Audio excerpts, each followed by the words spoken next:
Filling in for Christian for now is yours truly, the Natural Born Thriller. So, welcome everyone to Impact Wrestling Live Reactions. This is the Go Home Show edition for Hard to Kill 2021 that's coming this Saturday. And I believe it's around 8 p.m. for my time. But for Christian's time, I'm assuming it's at 7 p.m. where it pertains to, the different time zone. But yeah, so until Christian comes back, because he was working today.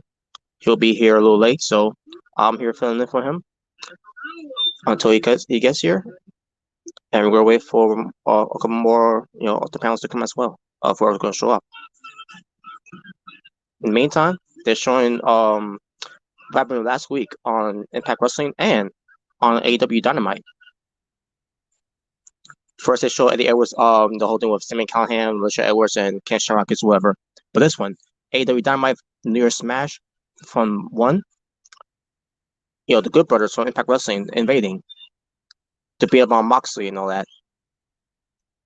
And here's the Young Bucks. Oh, here we go. Just just look at time. Just what I need. A siren.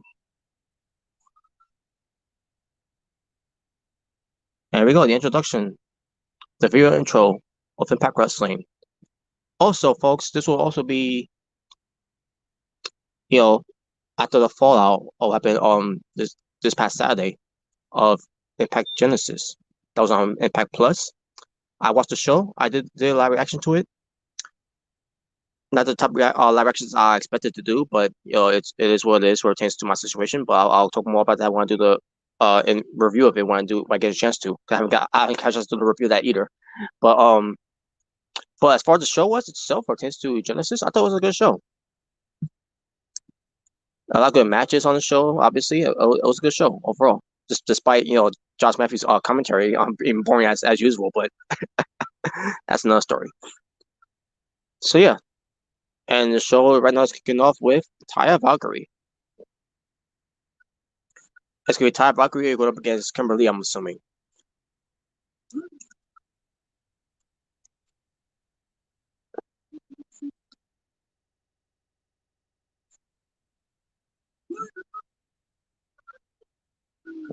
That's right.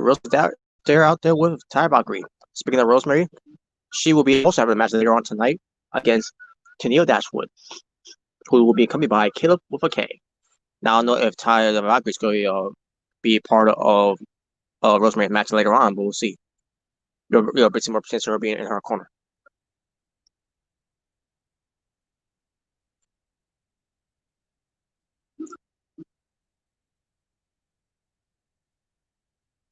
And Taya Valkyrie, this coming Saturday, Hard to Kill 2021, should be going up against the Impact Knockouts champion for the Knockouts Championship, the Virtuosa, Deonna Purrazzo.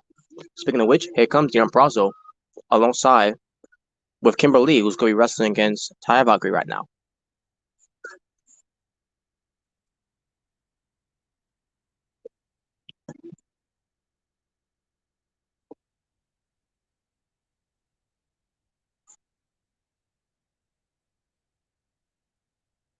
All right, I'm a little prepared to do this, folks, too, but the reason why I'm saying that is because I expected to put myself on camera for this one. But I was in the middle of eating. I was watching the Twitch stream. Looks very sexy and cute as usual. Pertains to how she looks and everything. Yes, seen that. But anyways, here's the match here: Taya Valkyrie and Kimberly. Two are one of the best women's wrestlers in the world. And I'm not just saying that because they're all not in WWE. But let's face it, anyone who's in WWE right now should not be considered best in the world based on how they're being booked. But it's whatever. She's all over Kimberly. And immediately following Impact here tonight, it's Impact at 60 Hidden Gems. You'll see some incredible matches that you probably never seen before. It all goes down on Impact 60 Hidden Gems here tonight on Access TV. As wow, they give it to you on Access TV for that one. Pertains to Hidden Gems. It's the same Hidden Gems that's also that you can watch on Impact Plus. We've talked before about how important momentum is. Just hope they don't waste too much of that on Impact Wrestling right now. You know, pertains to this the show itself. Away from what could be the biggest piece here for Impact Wrestling. And Taya Valkyrie is going into battle on Saturday night and looking to leave as knockout champion, but right here tonight she's got to get past Kimberly. And Kimberly will slide to the outside. Kimberly is taking a breather on the outside. Away from the biggest pay-per-view at Impact Wrestling. And Taya Valkyrie is scouting her. And what's she going for? Oh. Kimberly with a kick, you know, blocking whatever on top of the dive she's trying to do, attempt to do, I should say. Well, either way, it's the same way, same thing. You know, only difference is the way you say it is differently. So, what the fuck is the difference? Just saying.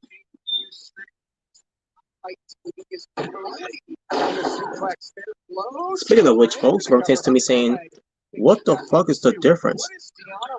Tune in this Friday night, because Friday night you'll be seeing the old school panels, new school panels, members of the Asylum as we host the 200th episode.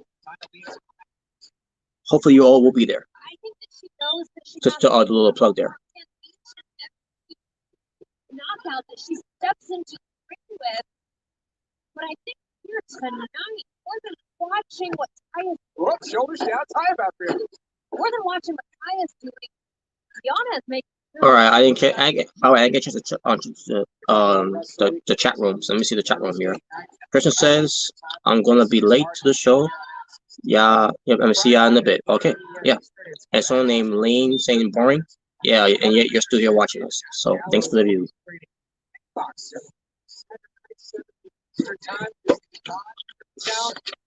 Some kind of rear naked choke there, or reverse chin lock there. Meanwhile, Taya Valkyrie is trying to fight out of it. Kimberly's got locked in, but not for long now. Oh.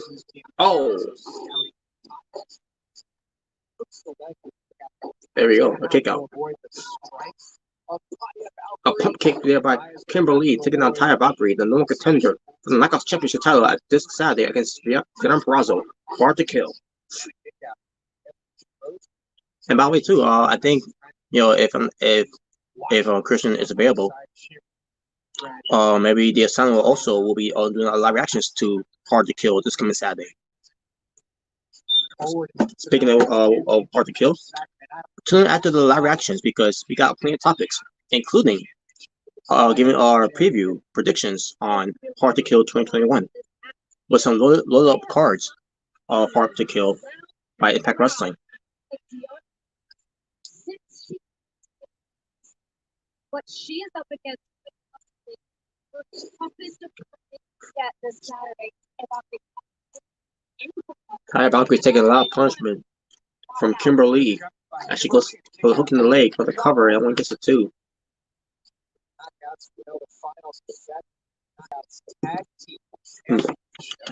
Who will leave as the new Knockouts Tag Team Champions will Tasha Steelz and Kira Hogan or the team of Havoc. I can't wait to see that match this coming Saturday. The finals of the Knockouts Tag Team Championship titles will be crowned. Hopefully it will be to Kira Hogan and Tasha Steelz. Oh, sidewalk slam by Kimberly. Taya Valkyrie is feeling that pain.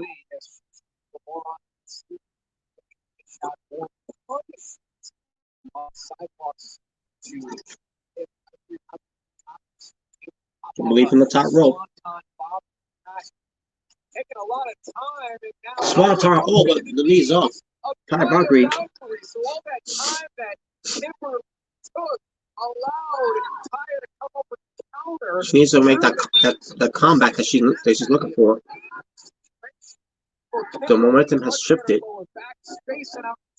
But can she keep that momentum on her side. Championship comes Saturday at Hard to Kill. And here we go. Oh, a clothesline. But Ty Valkyrie, another one.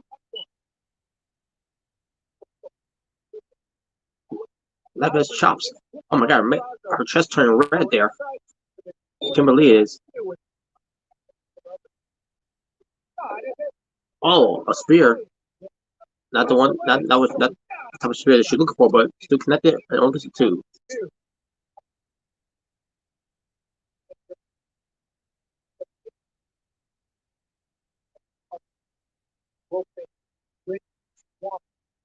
Yeah, that's gonna be the main event later on tonight. Rich Swann versus Machine Gun Carl Anderson.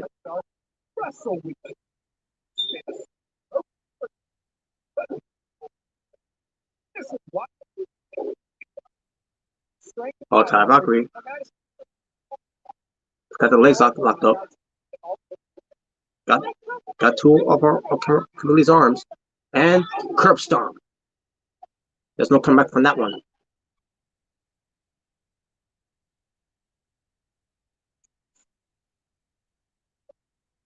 Oh, shove to the ropes there. Oh wait.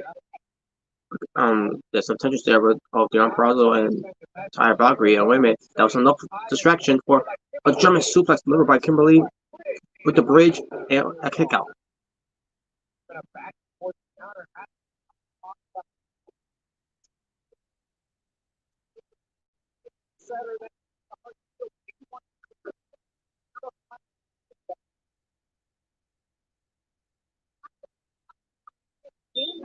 A clothesline.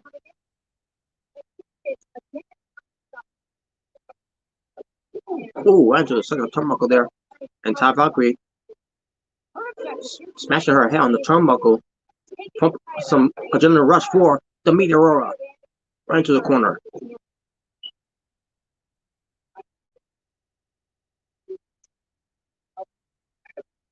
Wait a minute, look at, wait.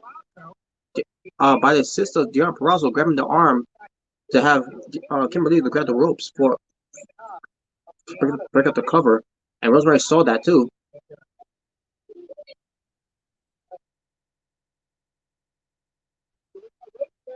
Rosemary's got Deon Purrazzo now.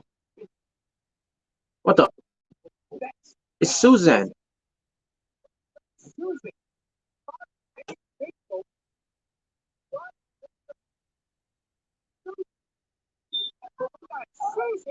Susan attacking Rosemary.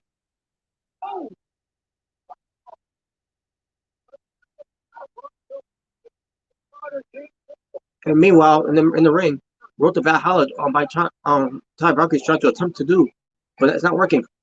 Oh, but she doesn't hit the forearm. Wait a minute. Kimberly is grabbing. Ty Valkyrie goes for the cover and gets the win. That distraction cost Ty Valkyrie's momentum, heading to Hard to Kill. Kimberly gets the win. So Susan,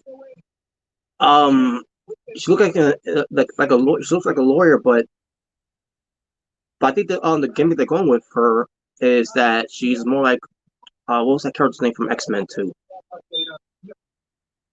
Well, we'll get back to that. Right now, it's Kenny Omega, Carl Anderson, Doc Gallows, and Don Callis.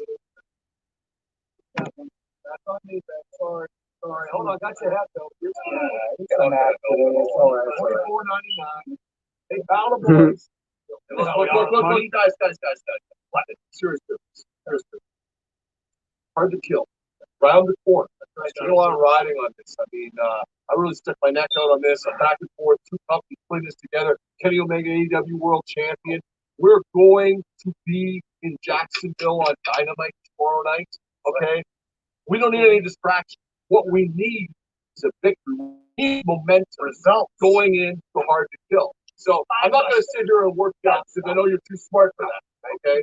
But we need to see the real machine gun tonight. We need you to beat Rich Swann. Look, 2012. You're banned from ringside. We know that. Well, Gunner. You know, you can do whatever. I can do whatever. But he doesn't need it. This kid doesn't need it. He's gonna go up there and he's gonna show the real machine gun. You don't need us out there. We're going to have a machine gun party when you're done, baby. We got confidence. I don't need you guys out there. I don't need you guys working. No matter what, I'm gonna handle this one. Don't worry. You got me sitting here watching. I'm sure. Thank the Bullet Club way, by the way. They don't do this on their own. You don't get over. You know what?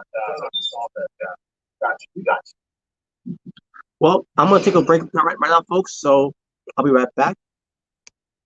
So if Christian comes back, he's gonna be doing what he does, and yeah. Unfortunately, I'm still on here because I can't do anything about it because it's Christian's stream, not mine. So, but if Christian comes back and he'll be control of his show here while I go do something. So I'll be right back.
a long time coming.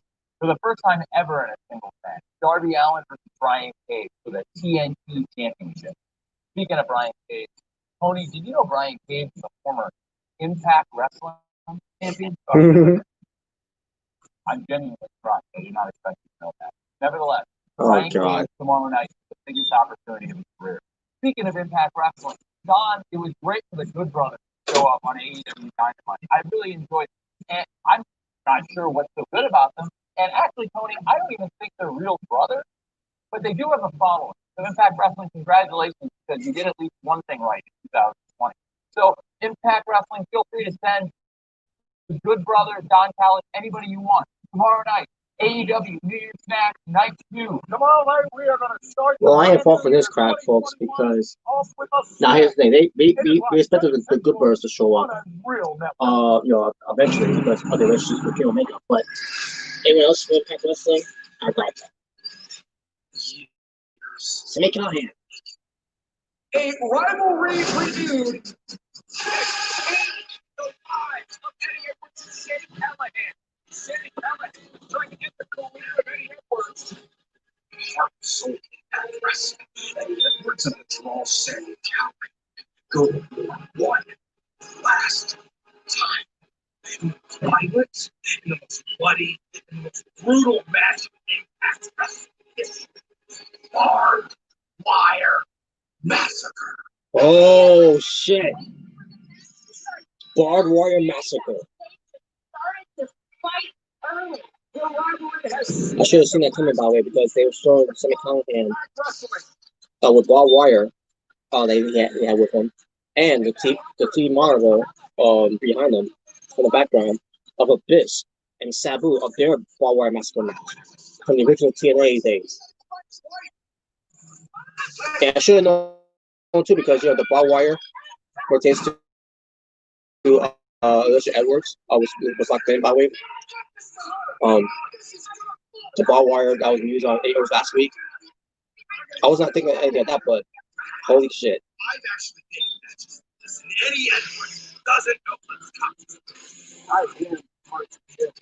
Barbed wire massacre. Oh god. Sammy Callahan. He's making it so blue with those barbed wires. And so is Eddie Edwards. But Sammy Callahan is doing it with his face. Eddie Edwards is doing it with his hands. One of the featured matches at Hard to Kill this Saturday night on pay-per-view and Fight TV will be none other than Barbed Wire Massacre between Eddie Edwards and Sammy Callahan. Josh, the last time we saw one of these matches was 3 years ago. Sammy Callahan was involved in that match, and it was too brutal to even air on our show. Yeah, it was too violent for television, but this is pay-per-view, folks. And I can't remember who he wrestled there. I think it was Pentagon Jr. Also, this Saturday night, now going by Pentagon Romero in AEW. TV, a night that's shaping up to be another must-see event from Impact Wrestling. Let's look at what's going down. Eric Young, Joe Doring, and Diener will face Rhino, Cousin Jake, and Tommy Dreamer. And this one is old school rules. We're going to preview tonight when Dreamer goes one-on-one. Yeah, because Tommy Dreamer is saying, we're not going to have a hardcore match. We're going to have old school rules match, even though it's the same thing. We'll be crowned as we see Kiera Hogan and Tasha Steelz take on Havoc and Nevaeh. Yes, even this match, the Karate Man versus Ethan Page. That's gonna be a cinematic match. There's no other way to say that's gonna be a cinematic match. Knockouts champion of all time, Ty Valkyrie and Deanna Purrazzo for the Knockouts Championship. And this one, Chris Bay, Manic, and Rohit Raju for the championship title triple threat. Or in everybody in the wrestling world has been actually, talking about it's kind of triple threat. World champion And the main event, Kenny Omega, the Motor Doodle Birds, City reunited the Book Club versus the Swan, and the Most City Machine Gun. And the AEW World Champion, Neil And we got Christian. In our main event, Carl Anderson will face the Impact World Champion, Rich Swann, and a non-title all participants involved in Hard to Kill, banned from ringside. And right now, we get a preview of somewhere.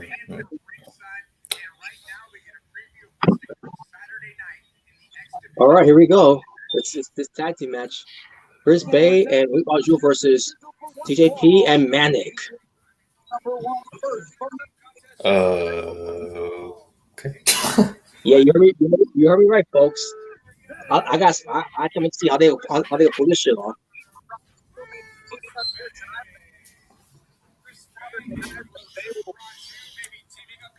Some may wonder, yo, wait, what's the big deal? Well, the big deal is TJP is Manic. Exactly.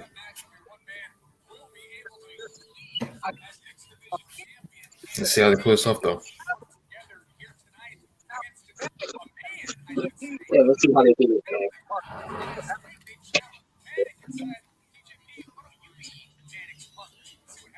So Ray had the Ultimate Finesser Ray coming out, and along with his tag team partner.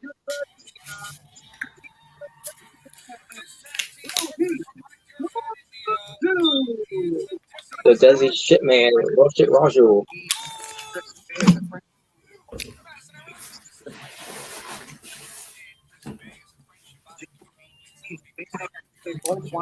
Somebody called Brian Cage Thanos. Thanos.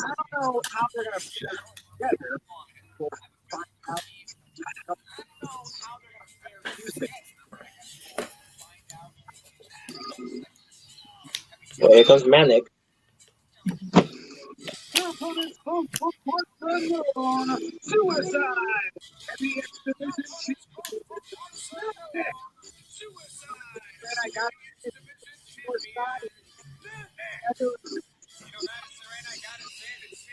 Oh, Manic and Suicide. This was their idea. Yeah, This is their idea. Manic and Suicide? Oh my god.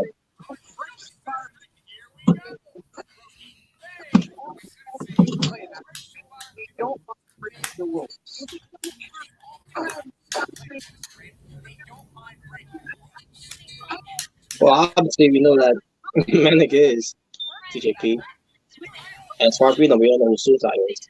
And that's supposed to be that's supposed to be kept a secret. Obviously.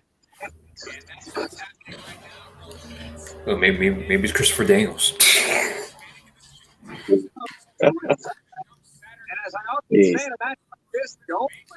Well, based on the buy side, nope, ain't Christopher Daniels.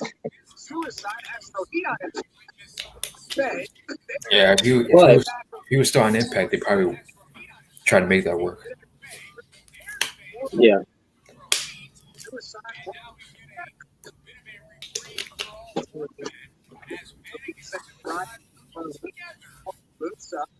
Now the mask man on the ropes.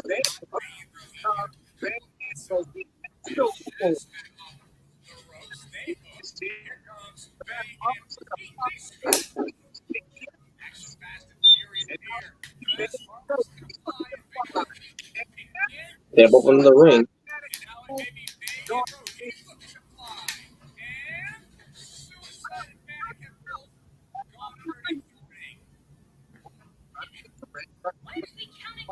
Underneath the ring. Psych. Get those from the outside? Wrong. Double drop kick.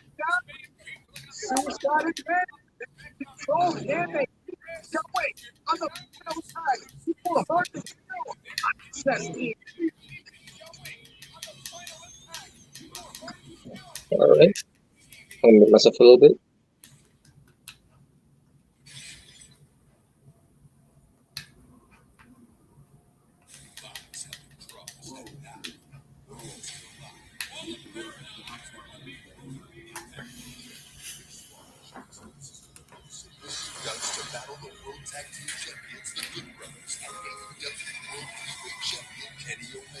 Some people make matches. Other people make money. Kenny Omega makes history. Impact Wrestling presents Hard to Kill live Saturday, January 16th on pay-per-view. There's someone else. Look at the history behind these belts, and now one of these two teams is going to walk out of here. Missed elbow attack. One of these teams is going to walk out of here with these belts around their waist. Shaking the crowd. And he's got the move now on Jerry Lynn. Takes him up for a power bomb. Flashback with the team of Jerry Lynn and AJ Styles.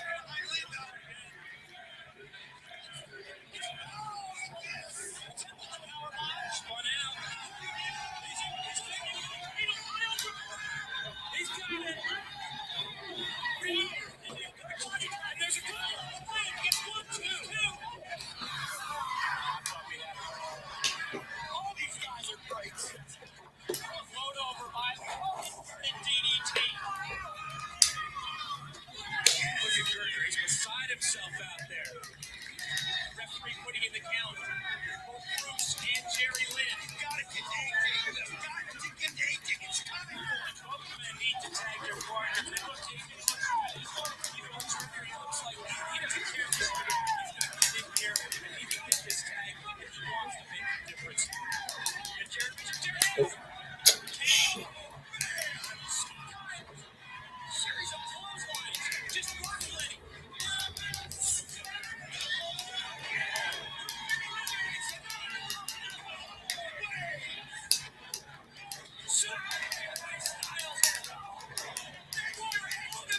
Champion people. 2. Broken up by Bruce. That is your X-Division champion. Just feel the impact from every shot he takes right now. But you got to give props to the Rainbow Express. They're still coming back for more. They're not. They've been in the driver's seat for a while. Really, somebody put in the chat is AEW today. No, tomorrow. Okay.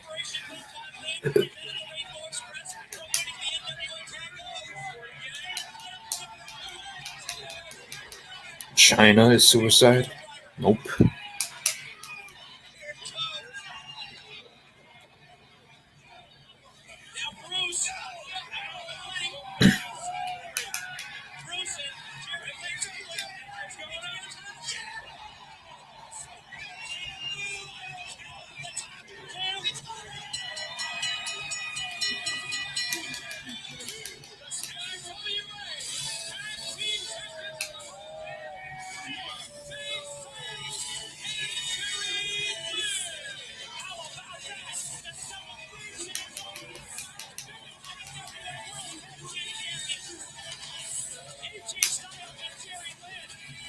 AJ Styles now has the tag team championship belt to his X-Division title. I mean, Jerry Lynn's doing an unbelievable effort. But how does AJ Styles do it? How does he do it? AJ Styles is a double goal holder. And now let's take the belt here. That spiral back has added another belt to AJ Styles' mantle and put one on Jerry Lynn's mantle as well. That's right. You're sharing that one with Jerry. You are sharing that one. If it wasn't for Jerry Lynn, they wouldn't have done it.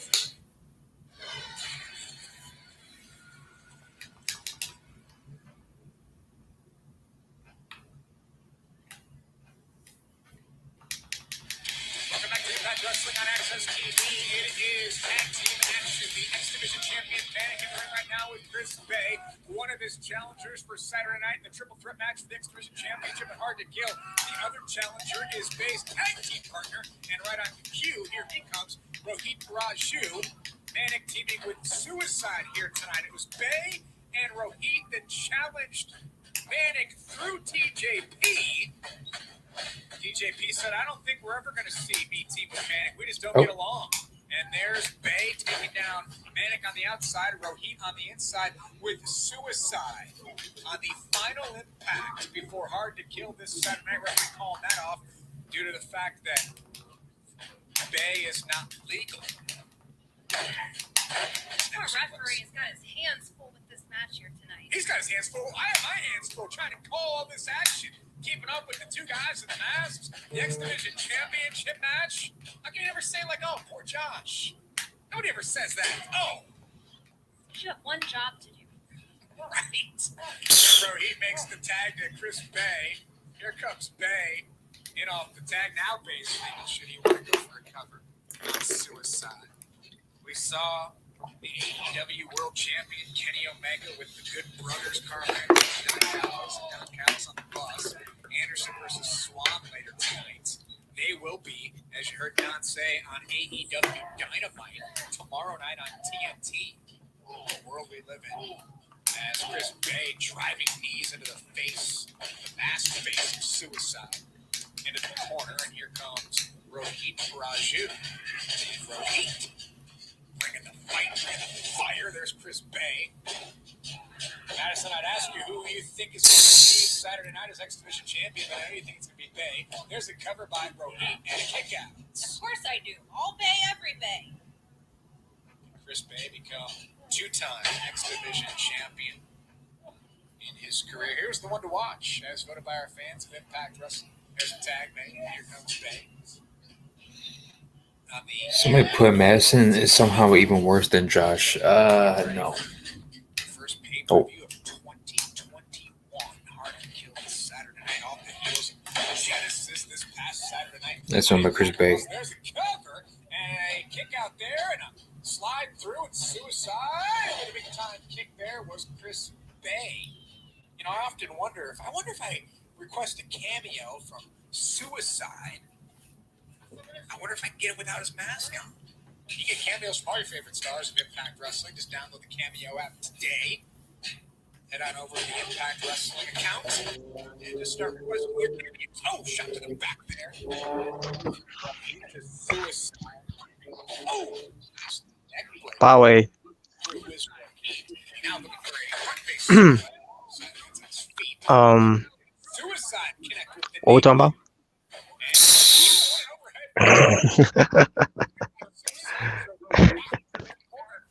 I was kidding. But yeah, the person that said that about Madison Ray is worse than Josh Matthews. Are you out of your fucking mind? in this matchup. Oh, we're getting that exactly. She's the X Division champion. I could actually tolerate her on commentary. She doesn't sound corny like Josh Matthews has been. Exactly. What's funny is Madison Ray just now said to Josh Matthews, you have one job to do. Yeah, exactly. And he sucks at it. Hard to kill Saturday night as X Division champion. He's going to retain. Oh, anything could happen, but this match right here tonight is very telling of the fact that X Division title match on Saturday will be nothing short of high octane. It's going to be spectacular as Suicide goes open palms. Bay through that arm, and there's a drop kick. Bay in the front.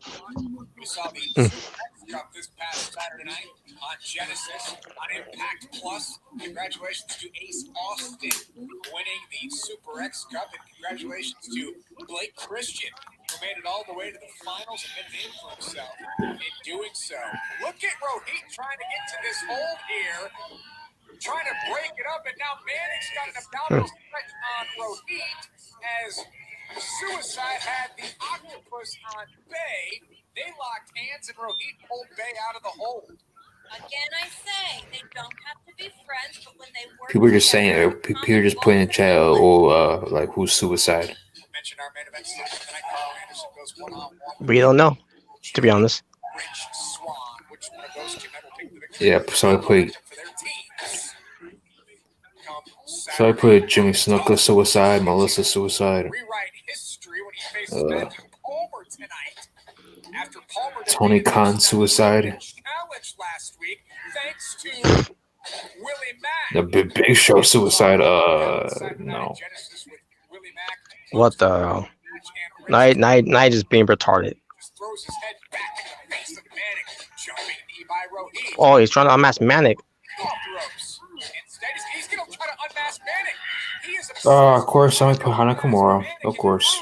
Everybody, that's TJP underneath the mask. Going Oh in my traffic. god. Going in traffic. And Suicide now. that was a bad move on the part of Rohit. Do you see those douchebags in the Twitch chat? Rohit gets caught slipping Saturday. Yeah, we were just saying right now. Yep. Champion. There's the art of finesse by Chris Bay, and Bay picks up the victory. Ladies and Go get blown up in a limo. Raju and Chris Bay. Yeah, I don't know how that was supposed to be funny, but hey, we're normal That human was not funny at all. Yeah. Hey, we're normal human beings, so.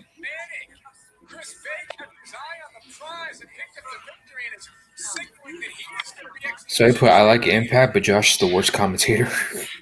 That's how we feel. Yes, he is.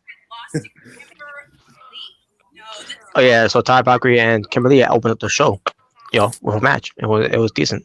We will keep an eye on that towards the over Saturday. Okay, well then tonight I'm definitely gonna make sure that I'm there for you when you face us down. Valkyrie, you have a title match this Saturday. Go prepare for that. It's that pay-per-view, right? This is Saturday. Not Impact Plus. No. Well, I mean, Kenny Omega's going to be on there. Oh yeah, that's Hell right. yeah.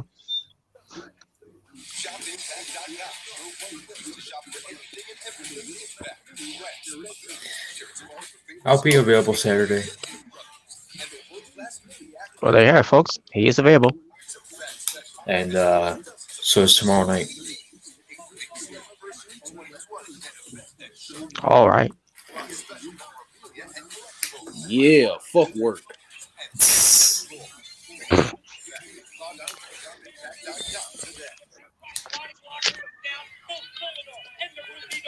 Oh, they're showing flashback. Man, they're always showing the same flashbacks. Somebody said Tony Khan and Tony Schiavone are the Acclaimed. Huh? Oh, because they were on the show on here, advertising NXT, advertising AEW.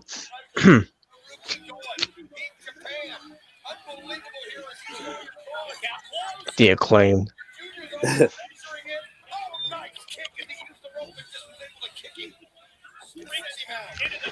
I'll say this: Tony Khan once again, hitting up on Impact Wrestling.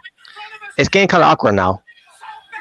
He's looking all mean and everything. Like, oh my god, what is this?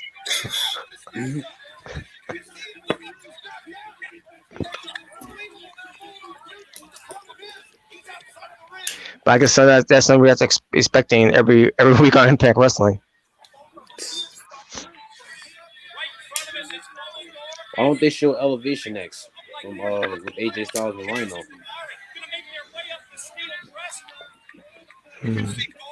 Yeah, no, exactly. Or better yet, the Fish Market Street Fight. Oh god, we've seen enough of that already. Oh man.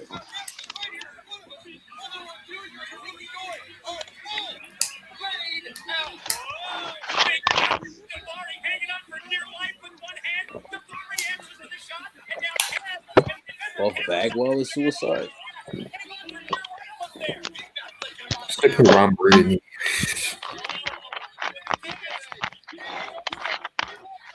Will Ospreay. I don't think so. Yeah, I'm about to say if that was the case, he'd be doing way more flips. And he looks more slimmer than that. Yeah, he looks slimmer than that.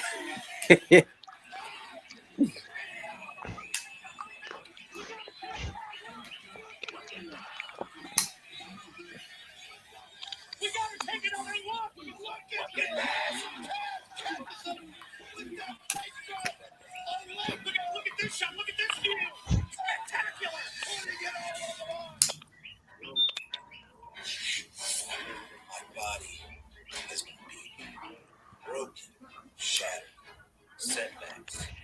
Strength gave me the power to overcome. I overcame, I rose, and then I soared. I will swallow the Impact World Champion. I am hard to kill.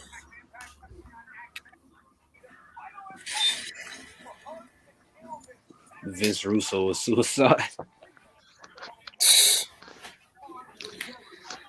And so I put Samoan Joe is Suicide. Samoan Joe. Samoan Joe. Is it me or does Cody Deaner with his haircut look like Steve Cutler? Skinnier version of Steve Cutler. Madison Rain with the arrival of Eric Young, Peter, and Joe Doring. Second arrives from Tuesday night. On Saturday at Hard to Kill, Three will face the team of Tommy Dreamer, Rhino, and Cousin Jake. An old school singles match. Anything goes. This Saturday night at Hard to Kill. We'll get a preview of that match here tonight. But you just see these three men. You see them led by the world-class maniac, Eric Young, Big Joe Doring, Dina with this new attitude, almost like he's playing slow. I think while they're doing Impact right now, Eric Young is actually doing a shoot interview. Right now? Yeah, I think he was doing like a Q&A with somebody. Oh. Here comes Tommy Dreamer's fat ass. Oh, no. That terrible hairstyle. I think it's a smart move, Madison Rain of Dreamer, not to go at this alone, not to come down here alone. He brought his friends, he brought his teammates, he brought his partners for Saturday night in Rhino and Cousin Jake. Cousin Jake still, I feel, is at odds with what is going on with Cody here, but in talks to Cousin Jake earlier today, he finally realized that he's lost Cody Deaner, that he's now got to align himself and fully trust Rhino and Tommy Dreamer, especially with what's going to go down Saturday night, old school rules. And this is a one-on-one matchup. It's Deaner one-on-one with... So if Tommy Dreamer is unstoppable, he's a legend. Not really. Well, legend, but he ain't unstoppable. Yeah. Shit, he's the exact opposite of unstoppable. Unhinged, and this whole thing is going to go off the rails. I can't wait. So here we go, Deaner and Dreamer. One-on-one here. And again, it's been a night about momentum. We saw the knockouts earlier tonight. We saw what just went down a little while ago with the Stars of the X Division. And now to be able to go back into your locker room, to be able to go back and talk I can't find myself to actually care about this. and discuss, strategy. Yeah, me. I don't know if we're going to get a big strategy session from either side of these teams, especially Dreamer. I mean, they're just going to go at it, and they're going to bring the weapons, bring the toys, and bring the anarchy that comes with Dreamer. Rhino. Joe Doring and Rhino got kicked out. Madison Rain, are you seeing what's happening? The referee. No shit, she's watching the match.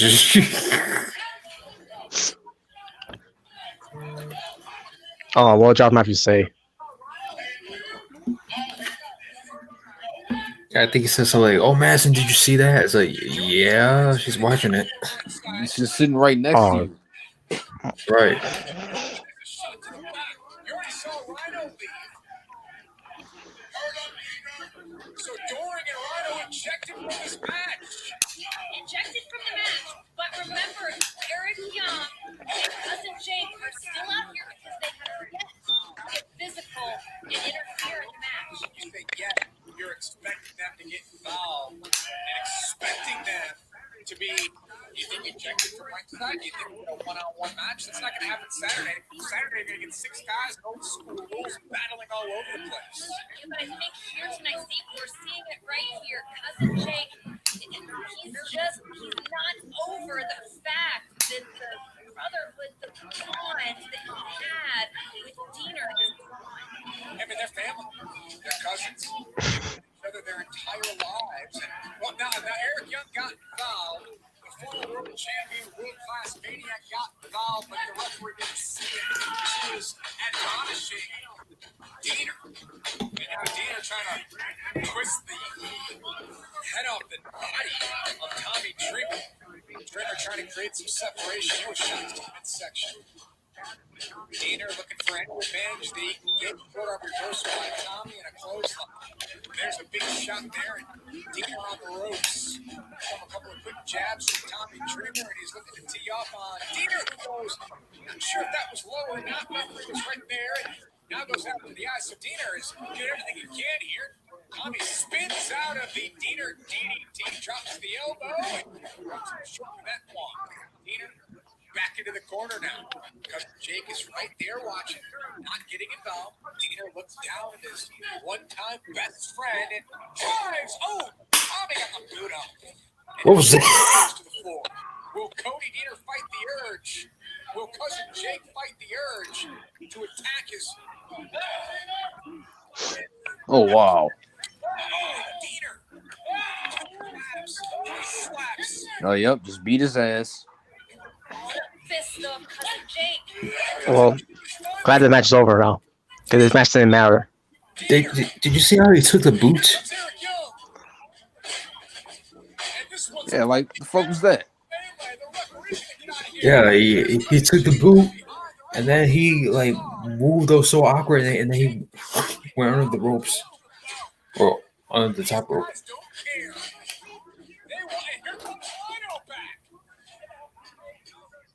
Another preview here tonight, Josh, what we have to look forward to on Saturday. And here comes Joe Doring. Old school rules comes early, and there's Joe Doring. Big Joe Doring staring down Rhino. Joe Doring. Watch this. Is he related to Danny Doring? He's firing away. Doring puts on the brakes. And a clothesline by Joe Doring. Have you ever seen Rhino go down from a clothesline? Have you ever seen a clothesline by someone as big as Joe Doring? And now you've got the world-class maniac Eric Young directing traffic. Diener's going to drop his own family with a Diener DDT on Cousin Jake. Here comes Kramer, and he's going to suffer at the hands of the world-class maniac's pile driver. Dreamer crumbles. Rhino went down on the clothesline from Joe Doring. Diener hit Cousin Jake with a DDT. And the exclamation point, the pile driver from Eric Young. And are we looking to a crystal ball? Are we looking to what's going to happen Saturday? And hard to kill. The old school rules.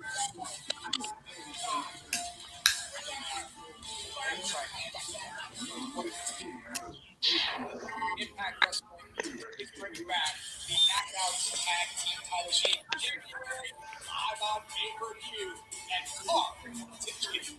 So Alicia and Tenille coming together, they're going to take on and stop Havoc and the Bay. You know that wheel they're on, and this time they had it scouted. There's a cover, and there's a victory, and Havoc and the Bay our second opening round match of the Knockouts Tag Team title tournament. And they may have themselves a victory. Kiera and Tasha are moving on, folks. Jazz trying to counter, and they're coming wildly. Jazz, oh! Here we go! Jazz to cover! Shoulders down! Jazz and Joy Grace are moving on! Oh! You gotta pause this thing! If the leading tag team partner, shoulders down! And Roscoe get the win! They move on! Kiera Hogan and Tasha Steelz defeated the DDC Stars. They now face the team of Taya and Rosemary. That's Scott Palazzo. Champion and Kimberly.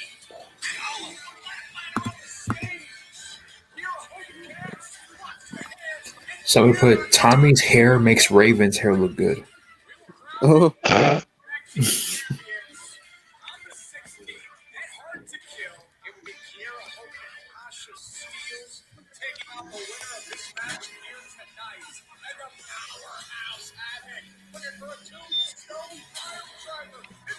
We protest by not watching AEW? I don't know what you protesting.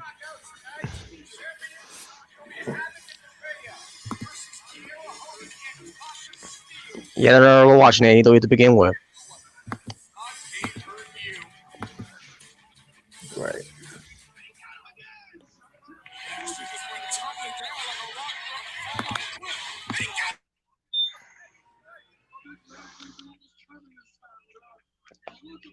Oh, great! Another one of these matches they showed last week.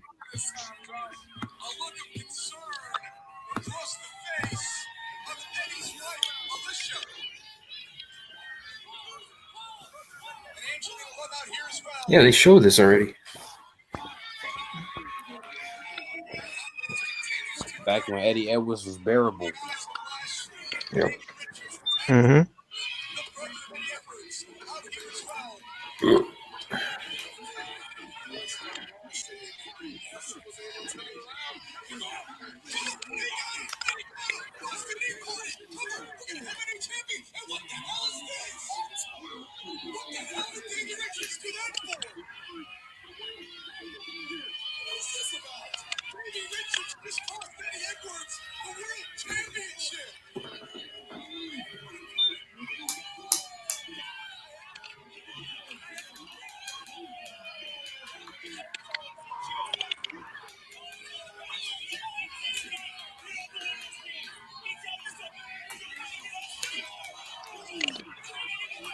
Well, I said before last week, I'll say it again, Ashley deserved it.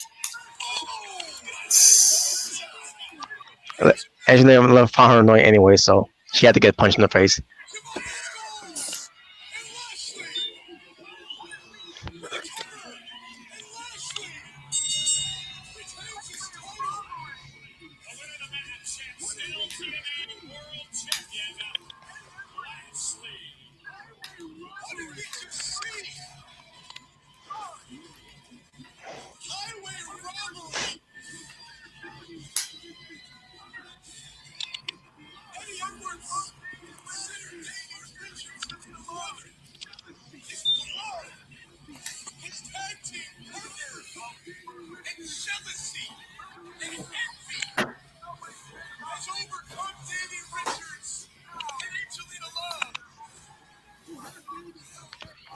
Get your annoying ass in that ring.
All right.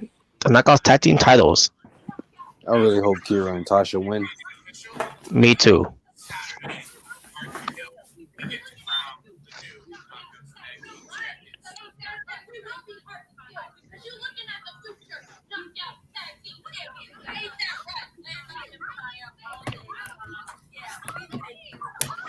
Flavor and fire, as that's what she said.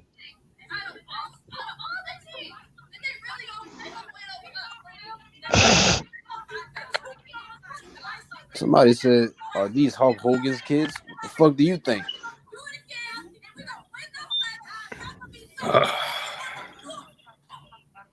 He just grabbed him by the throat. Let's see what you have to say after we walk out of Hart's Hill, the new Knockouts Tag Team Champions. Oh God. Brian Myers. Does he have a knockout pop out of nowhere? What was he stalking? Like, what?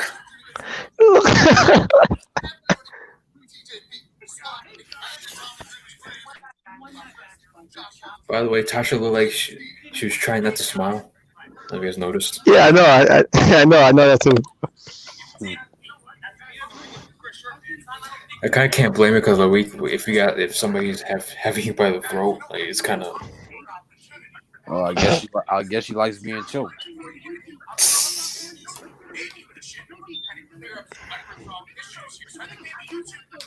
Well, at least Hogan knows how to handle it. Oh well, Tasha was smiling or trying not to smile. I think she's trying to laugh. But hey, Skip Hogan, she could take it. Yeah, like seeing her actually laugh, like, "Ha, you think this is scaring me?" Which means she's used to being choked. And now comes Tanya Ashwood.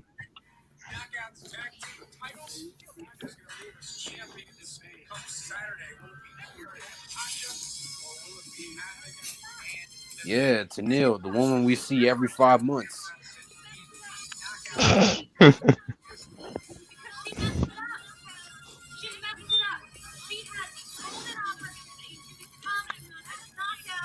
Yeah, what was her? And she's there.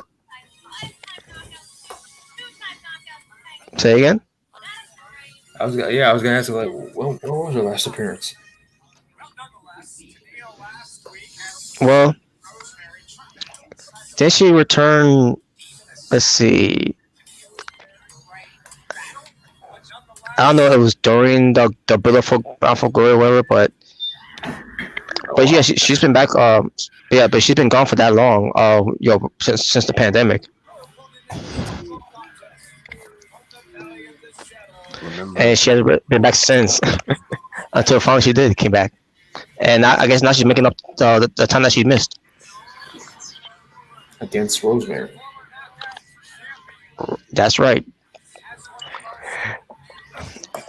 So yeah, I was going to also say too, it tends to the opening match of Ty Valkyrie and Kimberly. Susan made her appearance, and I'm thinking to myself, I'm seeing this, and I'm like, I know she's supposed to look like an attorney or the outfit that she's wearing, but after seeing what she did to Rosemary, although the imposter beating her up too and all, we're tasting Susan's look and everything.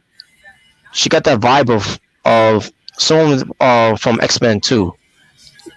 I can't remember her name, but she was with with Stryker. Basically, she's basically like it's like Wolverine, with the whole thing with her body is metal and everything, and the claws and all that. I forgot her name though. Since the character's name from X-Men. Was it Lady Deathstrike? I can't remember actually.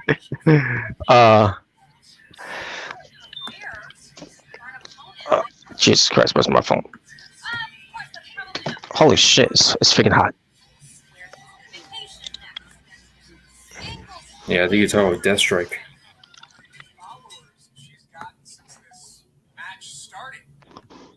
I can see a little resemblance there.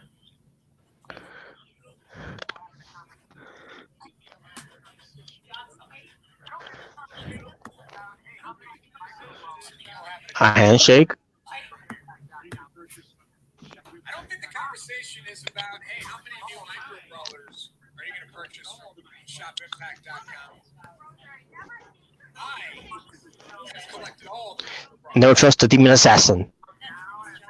Conversations with Rosemary never seems to go the way you want them to go. Rosemary pulls Tennille in close, and Tennille now down at the handshake, and her shoulders around the canvas.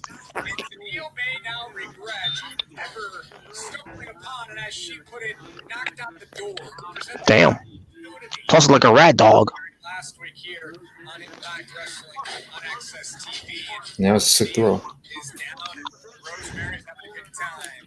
How many people are inside of Rosemary's head? There's more people in Rosemary's head, or does Tennille have more followers? See Rosemary and Abaddon as a team. Yep.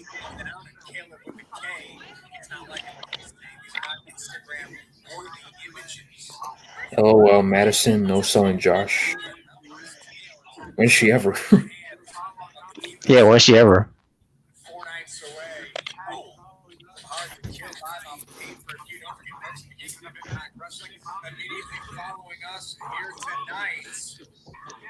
It's Impact in 60 hidden gems. Sidewalk slam. That we promise you've never seen before. And Rosemary. A spinning sidewalk slam. Tenille, there's a cover. And a kick out. The invasion angle where Don West shows up and kicks Josh Matthews out and bring back the Don West heel character. Careful, hey, get involved here. Yeah, Don West returns and kicks Josh Matthews' ass. What the? What is that? And Caleb's got. Hairspray.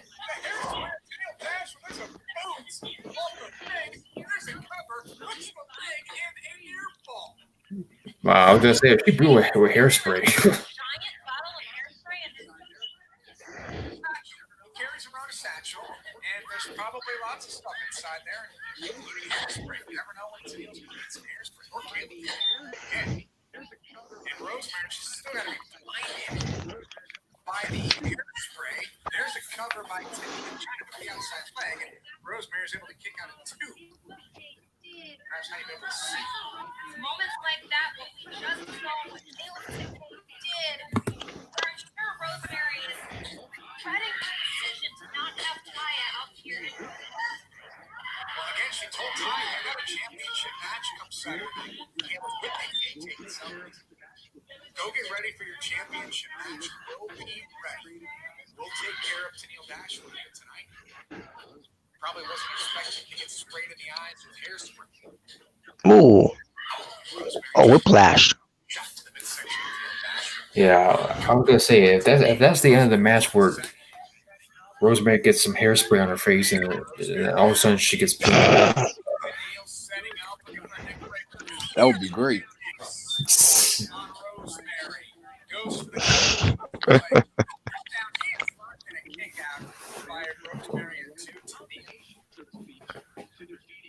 Looked a little complex there, trying to figure out a way, the combination, so to speak, to defeating Rosemary. Easier said than done. Many have tried, many have failed. When you're in the ring with someone like Rosemary, you do exactly that. You try to figure out how to win the match and how to do it and get away from her as quickly as possible. Rosemary looking for the upside down. Tenille Dashwood was able to counter. Now Tenille rolls through. And can Tenille find success? There's that low cross body in the corner. We haven't seen the dash boogie yet. There's a cover. Hooks the leg, and Rosemary kicked out. You think that Tenille has the audacity to attempt the dash boogie? Of course she does. She's Tenille Dashwood. Of course she will. And Tenille now, let's see what she's got going on. What do you say, Dash? Doesn't mean shit. Rosemary trying to fight free. I think so. I think I heard that. Dash Wookie. What? That was looked like a. Not sure exactly. Dash Wookie. Rosemary's still down. Tenille is down. I thought Rosemary got the better of that, but perhaps not. As Tenille's looking to shake free, get back to her feet. Caleb is still shouting instructions. What's Okada doing in the impact zone? There's a shot there. Yep. Forearm after forearm. Tenille. Now Rosemary's turn. And Rosemary this time does get the clothesline off the ropes. She goes. And now Rosemary's momentum starts to grow here. Sling blade. And Caleb with the K. He looks worried out there, Madison Ray. He looks worried. He's squirming. He's starting to sweat. You look worried. You look worried. Shut up, Josh. Rosemary. Yeah, he's describing every detail. Yeah, like Josh, the only thing you got to worry about is Madison don't make an ass out of you again. Jeez. Which will most likely happen. Withers back inside the ring. Tenille Dashwood trying to get far, far away from the former knockout champion. Rosemary stalking you. Caleb K trying to grab the hand. Look, also done to Yai. Right from the referee. Deep waters of Rosemary. Shot to midsection. Now to Neil again. Double underhook. Who's up next? Not sure she got all of that, but it's going to be up to the victory cover and a kick out. Match continues here between these two knockouts. Will we see the spotlight kick? Is that what Tennille's looking for? Maybe what she's setting up. Nope. Giving Rosemary Got close on instead. The spotlight, Rosemary catches it. Rosemary with a clothesline. It's like a short leg clothesline there. Get over a K on the apron. These two switching positions. Rosemary ready. What the? It's Crazy Steve. Where did he come from? Yelling at Rosemary. Fighting. What the hell? No, where did he come from? Crazy Steve popped up from out of nowhere. He's chasing Caleb with the key. We would have a plan. Perhaps that plan included Crazy Steve. Caleb with the K is going to get the hell out of here with an H. Possible reunion. Toss the look. Tennille Dashwood's got the hairspray job. Oh, here we go with the hairspray again.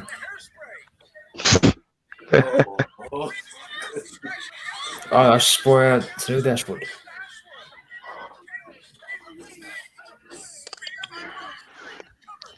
Well, that's a good plan there. But is your plan involving Break Abyss?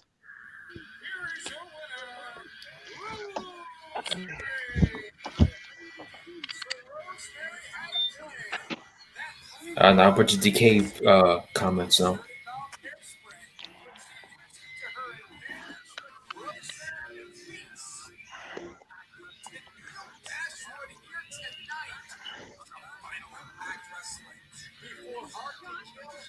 I'm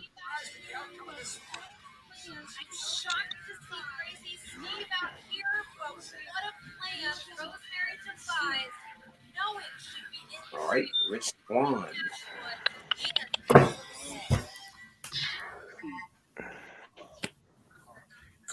So we put where the fuck is Abyss? He's not gonna be there right then and now. Tonight's that Tuesday for the Being nice though. But we all know it ain't gonna happen. your little buddy, Doc and Kenny.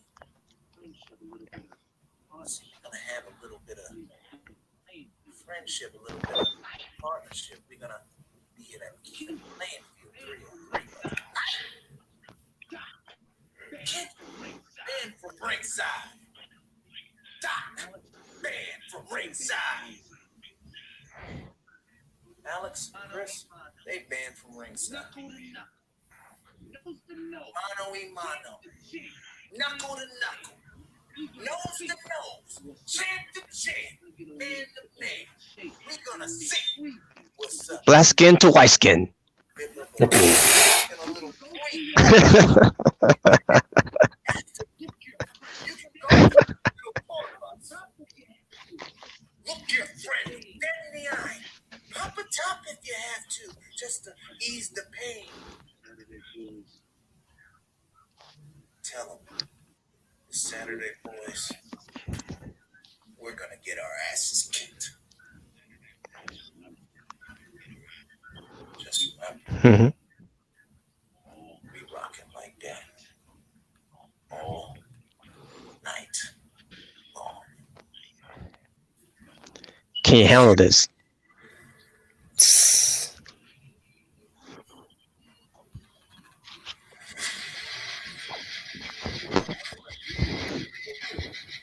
Experience Impact Wrestling like never before with instant access to all of your favorite episodes of Impact, exclusive bonus matches, and content from shows around the world, plus live updates. Well, speaking of Gar Anderson going up against Swan, earlier when Tony Khan was doing that whole, advertising the whole AEW Dynamite show tomorrow night, with Tony Schiavone. He was like, to basically, the group was back to the show next tomorrow night and everything, and bring the anyone else from Impact Wrestling, and like, yeah, I know they're coming. I know the groupers are going there, but but don't get my hopes up again. Or things any Impact Wrestling coming to to the show tomorrow night. Yeah. I just don't see that. I just don't see that happening. Especially when they teased it last time, and I mean, I would love this to happen though. Important step tonight if you and ex-Digital this promo again with Scott Steiner. take on the unlikely duo of Kurt Angle. Oh my god, man!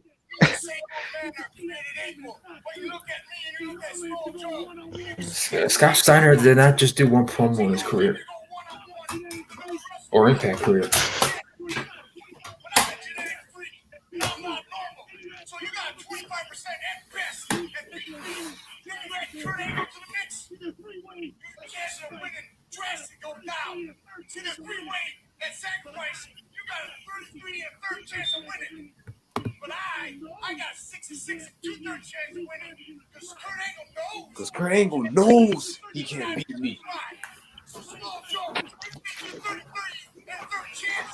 Minus my 25% chance. But you got an 8 and a third chance of winning at sacrifice.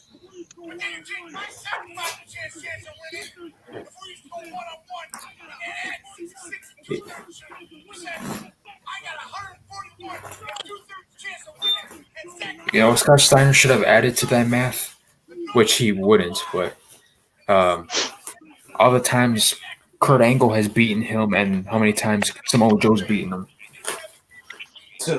Mm-hmm. But he won't add that.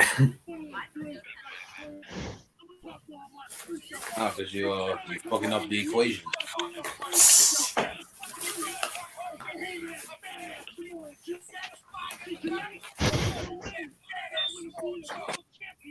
Fat ass Samoa Joe. Just like you always say, big pop a pump, you got your hook up. They believe muscle is true. You need to look up. Holler if you hear that.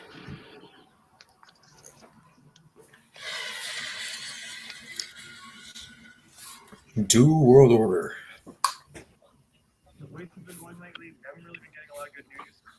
There was going Rem. Out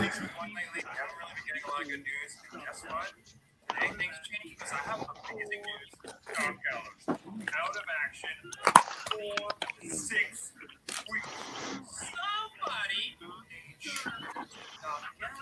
is gonna need a dog. One dislike from stuff. Yeah, another boring comment. Except he deleted it this time.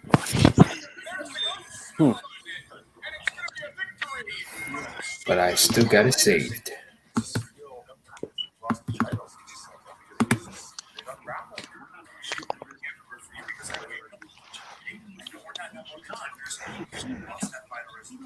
See that little bitch? You can still see it.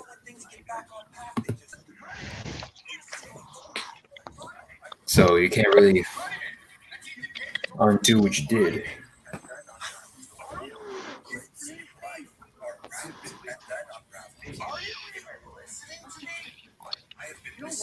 So they're still going with Ethan Page versus Ethan Page. Yep. What are you talking about, man? That's Karate Man. Karate Man, Ethan Page.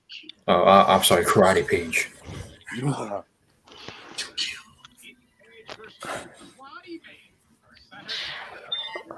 Yes. To kill.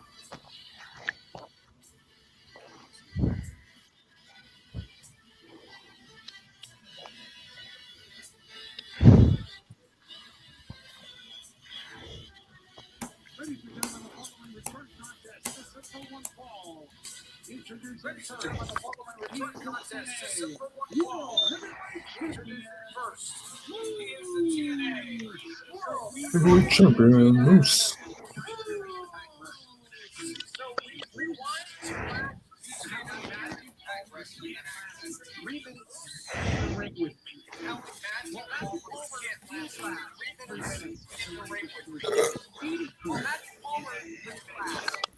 Well, last week, last dream is with Moose. He defeated Moose. Shut up, Josh.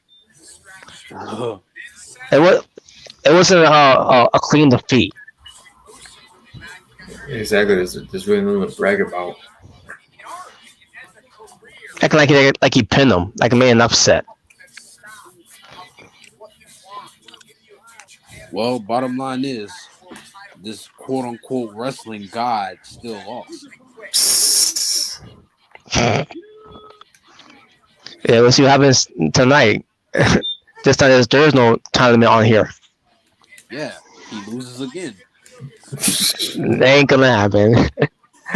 Wait, by the way, what the hell was Moose going to do this Saturday?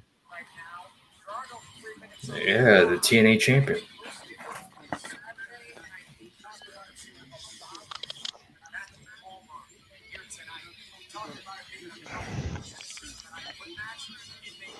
Colin Delaney's theme song. Oh, look at him. He getting his ass whooped already. Damn, he just went after him. He can take it though. He's laying him. Yeah, he's whooping Moose's ass. Just toying with him.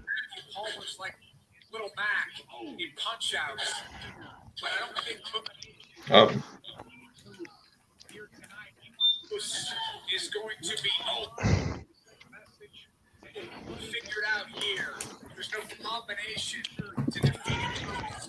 Here tonight, he wants to send a message to Rich Swann. He wants to send a message. Shut up, biscuit eater. Oh, I love her. Future championship.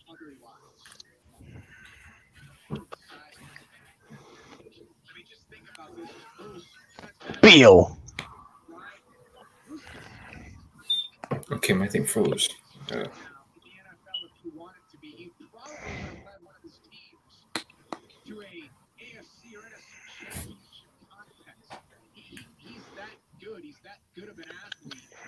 It's frozen on me now.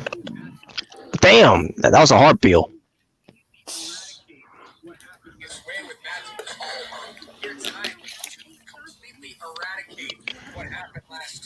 Is Moose's title even legit? You tell Who me. said that? Is it? Louis Dallas X.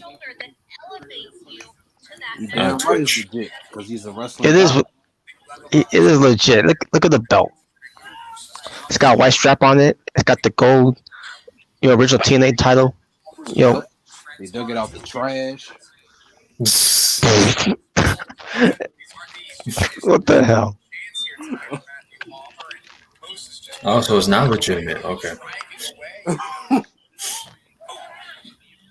Just could be very easily the most lethal man on the Impact Wrestling roster. World's most dangerous man, the Hall of Famer Ken Shamrock. He's been running with Sam Callahan. What's going to happen when Callahan and Eddie Edwards step inside the ring? Saturday night, barbed wire massacre between Eddie Edwards. I don't know what Moose is waiting for. Saturday night, hard to kill. Gets you ready for that one, folks. You would think after the time limit that he would just get it done that quick.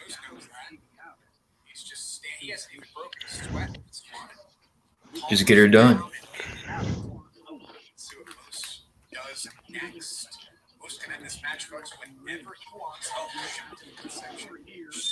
Exactly. So why don't you finish the job?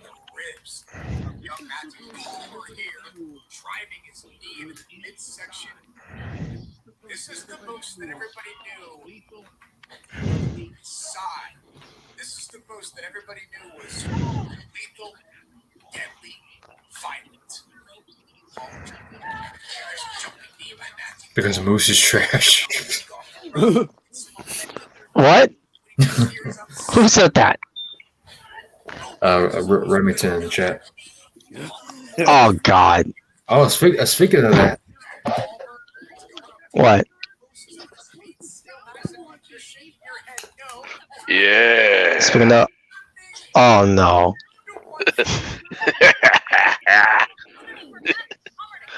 Fuck him. Call 1-800-FUCK-MOOSE at Remington.com. God. Some black guy The dog of trash. Look at he wanted the belt to go get his fucking belt, right? So that's trash digging through trash. That's all fuck it is. You motherfucker. I heard the Big Bad Booty Daddy flashback, so yeah, I had to get the man out. Well, you're gonna agree with this one. On Twitch, Moose has the worst spear. Moose has the worst spear in the game. Who's the worst what? He has the worst spear in the game. It's the same thing as Bobby Lashley's. His spirit is weird because it looks like he's trying to do a somersault spin after it, and it's like, what the fuck is that? That's what Bobby Lashley does too. What the fuck? Come on. It looks like Titus O'Neil botching a fucking spear. I think Matt Riddle does it the same way. That's why he sucks too. Yeah, I think you're right. He did. I think you're right. He did. I think he did. I don't remember if I seen him do it before. I think he. I'm not sitting here enjoying my Taco Bell. Yeah, my Moose got the win. Nacho fries. Well, Moose got the win. Oh, that sucks. No, that's.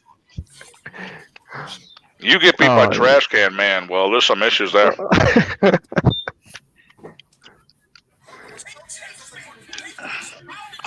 Come on, they keep trying the same thing like they did last week. This video is brought to you by I Tasted My Own Cum Pants. Oh, God. They're literally showing the same flashbacks from last week. Yeah. Exactly the same. The Jerry Lynn, AJ Styles tag team at the time. The Scott Steiner promo. The Ultimate X match in 2008. And now the Bully Ray heel turn when he joined Aces and Eights.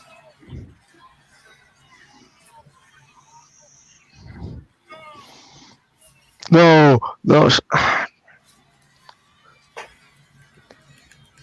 Hogan was overreactive acting. Yeah. Hey. He's the man, dude. He's got a Hulkamania phone. Oh, you mean iPhone? By the way, is my mic break? It ain't breaking up, is it? No, you sound good. It's better. Okay. It's better, yeah. I was about to say, I said that last video. That shit was like, I'm like, what the fuck? What the hell? I sound like I got dick in my mouth. I don't want to sound like a certain YouTuber. Who could that be? I don't know, but he's blacker than Moose. Oh, God, man. Fat fuck.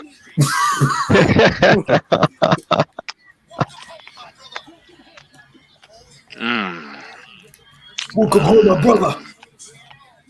Shucky ducky quack tack.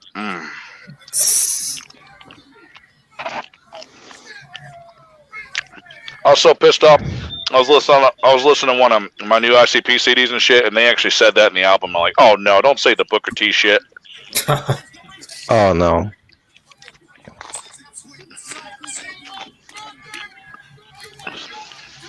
You say shucky ducky quack like you need your ass stomped.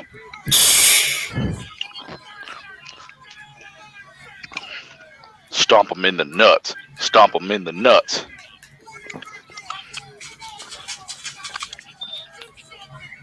Samoa Joe, you fat bastard. Yeah, they need to Sloppy Joe. They need to show more than one promo of Scott Steiner. He's had plenty of them in TNA. They should have one whole night dedicated to Big Bad Booty Daddy. Because I'm the big bad roid head daddy.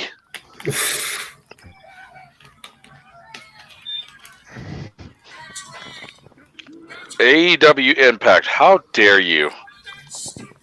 All Elite Impact. Oh no. All Elite, no Impact. Moose comes in, fucking AEW Spears a champion. I'm gonna lose. I'm gonna have a fucking meltdown. He's gonna come spear Darby Allin. Motherfucker, I have a meltdown. I will fucking want to set that building on fire. Hell no. I'll be like, we ain't doing no dollar store shack. You get the fuck out of here and you go back to your Impact. Hey, Moose, you see the trash can over there? Yeah? Go back home. Go back home. Go back home. I'd have a hardcore match against Moose. Get the trash can! Get the fucking trash can! Somebody put in the chat, Hogan is great. Not really. Yo, mama. You might say Ozzy Osbourne is suicide. Ozzy Osbourne. That's random. Yeah, because it's like saying President Reagan was a Power Ranger. Yeah, because they were putting TJP and Manic. Oh, he left. Never mind. God damn it.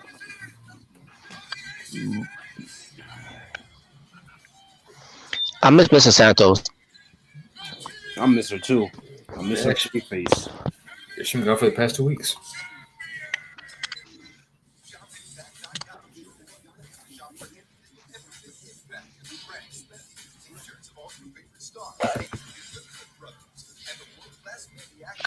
All right. What was that last part before this kicked me out? Yeah, because there was a tag team match, and the tag team partners were TJP and Manic, which makes sense. But they came out as Manic and Suicide, and so the same character came out. Yeah. Yep. Okay, Mick Foley, calm down with those Royal Rumble appearances. Yeah, so like they saw like TJP was Manic, but they didn't know who was Suicide, and people were putting in the chat, "Oh, this guy's Suicide, that guy's Suicide." So they pretty much been doing it all night.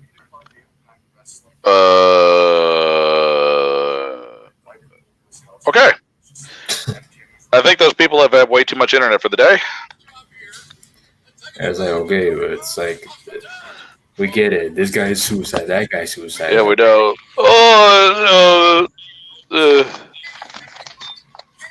So now somebody put the Milwaukee Brewers are Suicide. Like, what the fuck? Can you just shut up? Exactly. Yeah. Now we're putting baseball teams on there. They're Suicide.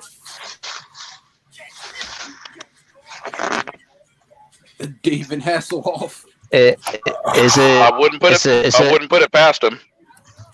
Is it offensive if I say a wrestler who did what he did in 2007? No, Suicide in reality is Curry Man. Oh, I think they put that too. Shit. Oh shit! I miss me some Curry Man. Give me some Curry Man. I'll take that over fucking Moose. Oh, come on. No, I haven't come yet. I wish I could tonight. For the culture. What? Oh, Lord. Fuck your culture. Yeah. Okay. Well, fuck your culture.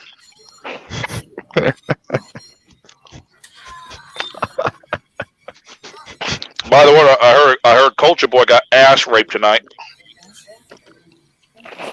I don't know. Yeah, but apparently he wanted to ass rape someone, but I don't know. He's probably at home right now, jerking off to his poster, Denzel Washington.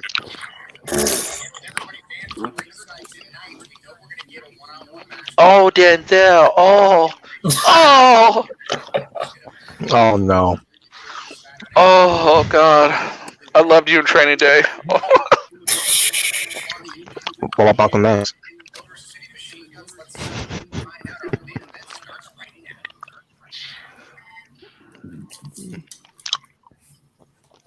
Here we go. Oh, there it is. Machine.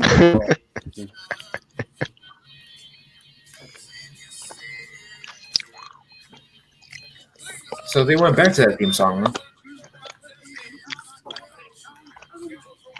What theme song? The Good Brothers. Who the fuck is the Good Brothers? Gallows and I didn't know that. the Carl. Look, I don't pay attention to crap, so if we can move along now. Well, they I did don't pay appear, attention to the smart club. well, they did appear on AEW, so Yeah, that's the bad part. No disrespect to TNA, but once you see the AEW tag team belts, those TNA belts look like weird, dude. They kind of look really cheap. Oh man, it doesn't compare to the AEW tag belts. I don't like the silver with the red. It makes the belts look cheap. They look like, you know, it's like you're opening up a can of soda. That's what it looks like. Maybe oh man, fuck! What? I got to shake my dick when I was pissing. I pissed on my hand. All right. Yeah. Losing control over here. I've got a Mountain Dew and some Taco Bell. What should I do? There you go. Yeah, there's your culture right there. Suck it. Say what? What are we talking about? I don't know what we're talking about. I have no clue. That's gonna be the answer for every damn thing. Guys, could you see the match that just happened? What are we talking about? Be at a funeral. We're gonna honor Jeff right now because he was a good man. He passed away, and he has good memories. What are we talking about? Oh my god! That's good. Well, why does everybody have that look on their face? It's like somebody died here. Yeah. That's when you just slap the piss out of them. Come on, that's when you have earlier.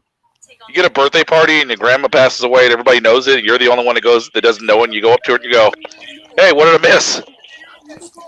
They're showing the Scott Steiner promo again? Yes. You can't get enough of the big bad booty daddy. Jeez, what you guys are overrating something? This is what. Yeah, the math promo. I don't care. I'm enjoying a watermelon Mountain Dew. Scott Steiner. Yeah, but you think Scott Steiner's going to the TNA Hall of Fame? The thing is, he better. They're showing the same promo, the same math promo. Dude, it is long overdue for him to go into a Hall of Fame. Long overdue. Mm-hmm. Well, the WWE, that ain't gonna happen. It's okay. You want to boost the ratings? Go get Snoop Dogg out there to do a splash. That just makes everything better. Yeah, the No Star Frog Splash. Dude, that was the worst. That was like if your game glitched and your wrestler just glitched and fell off the rope.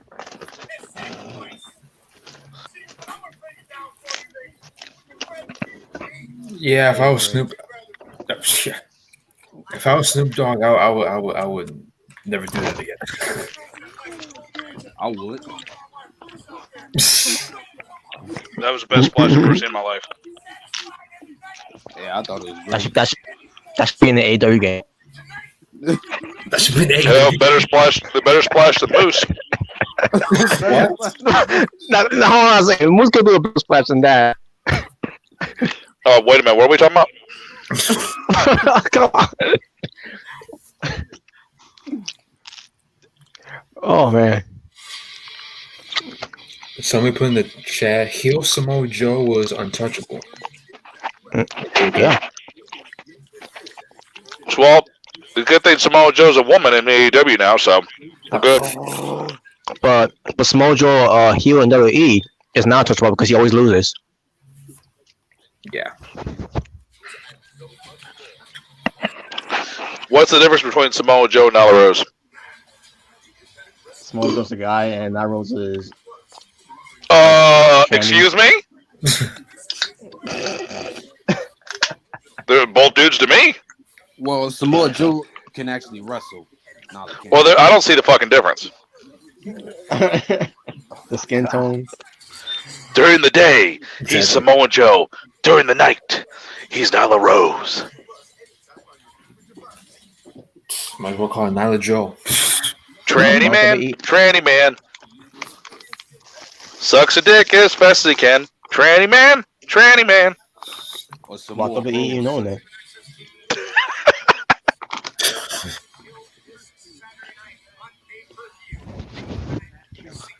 Get off the stage, you suck! Boo! Who? Who?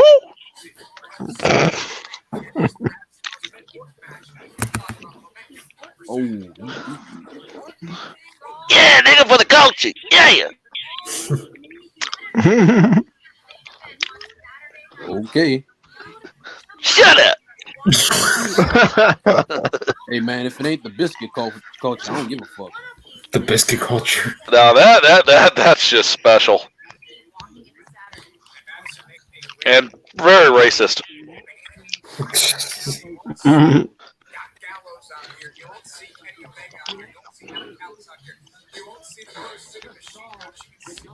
Just saw the guns watching on the monitor in the back, cheering on their tag team brother. Josh, shut up. Yep. You do your best actions when you don't talk at all. Well, what promos do I shoot? Like a shh, shh, shh. Don't talk.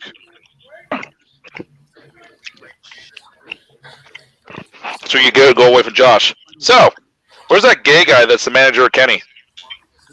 Don Callis? Don Callis. Yeah, that little fucker. What? Why is he gay? I look at him and be like, "Don't be talking to me, motherfucker." Looking like the dollar store Vince Russo. Get the fuck out of my face. It's Vince Russo. And tell Kenny to get a fucking haircut, you hippie. The fucking pool cleaner. Kenny comes out. Well, you saying some shit about me? Yes, I was, pool cleaner. What's up? For the culture, motherfucker. Need to hair. Need to hear. Where's Tyson Tomko when you need him? No. Tyson Donko. Rich, in his career, has taken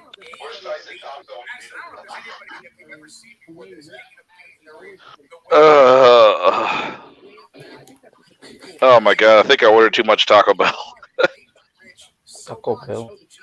I've already ate a couple burritos. I'm already feeling like, oh, it's just inside stuffed. And I got one big fucking burrito as thick as a cock. And then I got this fucking Crunch Wrap Supreme. I'm like, oh man. I'm already going to a coma. Sound like you just went out and bought a whole fucking family meal. Pretty much. Like, 14 burritos, thick tacos, chicken quesadilla, yum, extra sour cream, 3 dews. 3 dews. 3 dews, hold the sex. 6 nacho fries. And hey, Steve, what do you want? Oh. I asked for a separate order. My buddy's like, motherfucker, right in the drive-thru. It's packed up. He gets out of the car and goes to the back seat, standing there trying to get his money out of his back seat. Dude, you knew I was going. Why did you get out of the seat in the drive-thru looking for your cash? You stupid bastard. WDB might be getting a little bit more of my money from Shop because they did get something on their site that I do want, and I gotta order it. They actually made display cases for your replica belts, and they have a WCW one. I want to get that for my belt. I mean, it's something. I'd rather have the belt collect dust and shit and have any damn thing and look like somebody nutted on it. That's for Paige to do. That's for sure. This video is brought to you by Do World Order T-shirts. If you don't do World Order, you get the fuck out of me. Get the fuck out of me. If you drink Pepsi, you are a betraying son of a bitch, and you deserve to be fired. Hey, you know what? I guess it should be an episode of Taking Out the Trash since he's so used to going in the trash. Well, that's not gonna happen.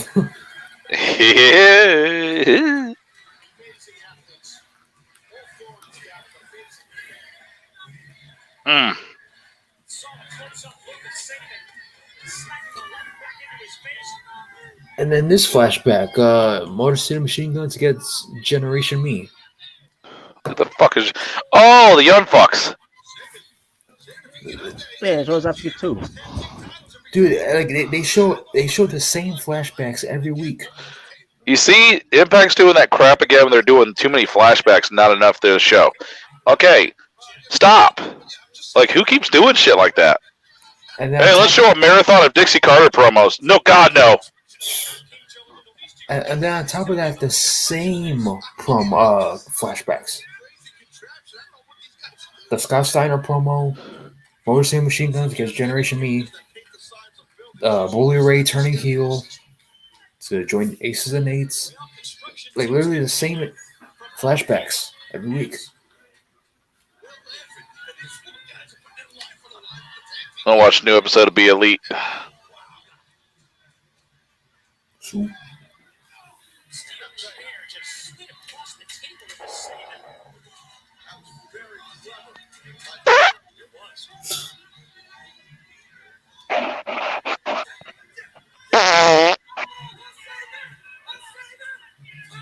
So they're showing more flashbacks than they are actual Impact Wrestling. Like, now, shit.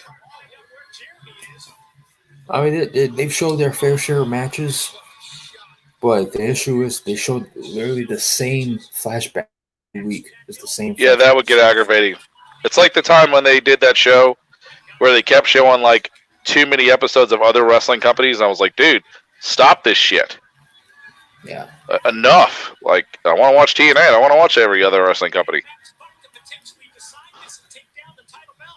Who the fuck's behind this bullshit? Bruce Pritchard?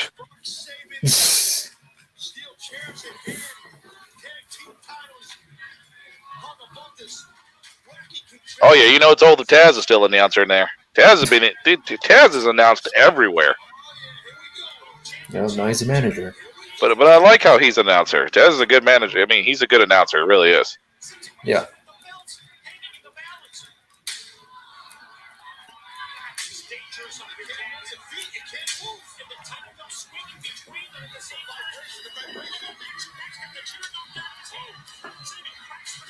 Yeah.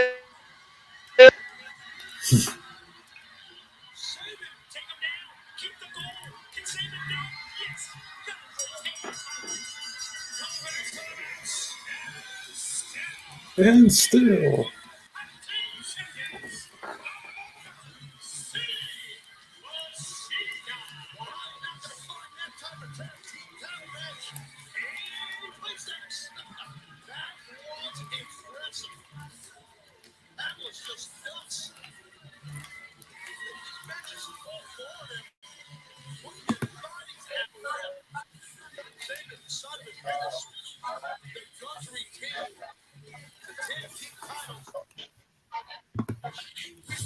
So sick of this getting kicked out bullshit.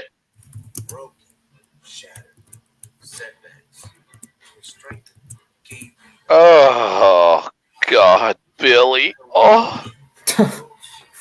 Oh fuck. Oh, what was that? he just leaves.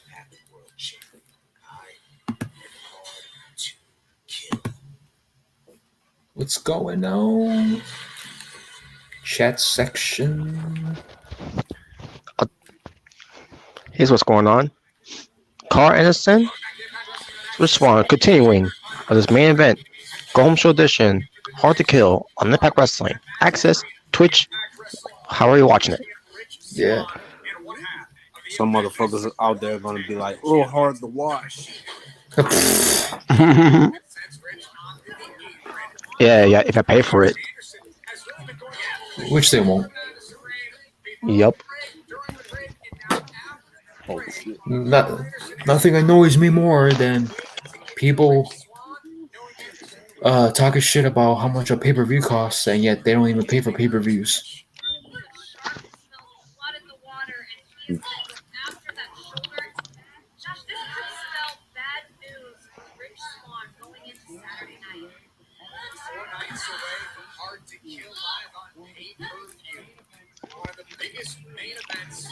But it is what it is.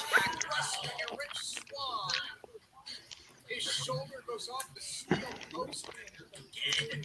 Rich may have a separated shoulder. Anderson trying to hide his smile here. He's got plenty of confidence. He broke the count and comes back out. And now, Carl Anderson sends the world champion back inside the ring. Anderson quickly cover, hooks the leg, and Madison, to your point, he is like a shark that smells blood in the water because Anderson has been all over Rich Swann here tonight.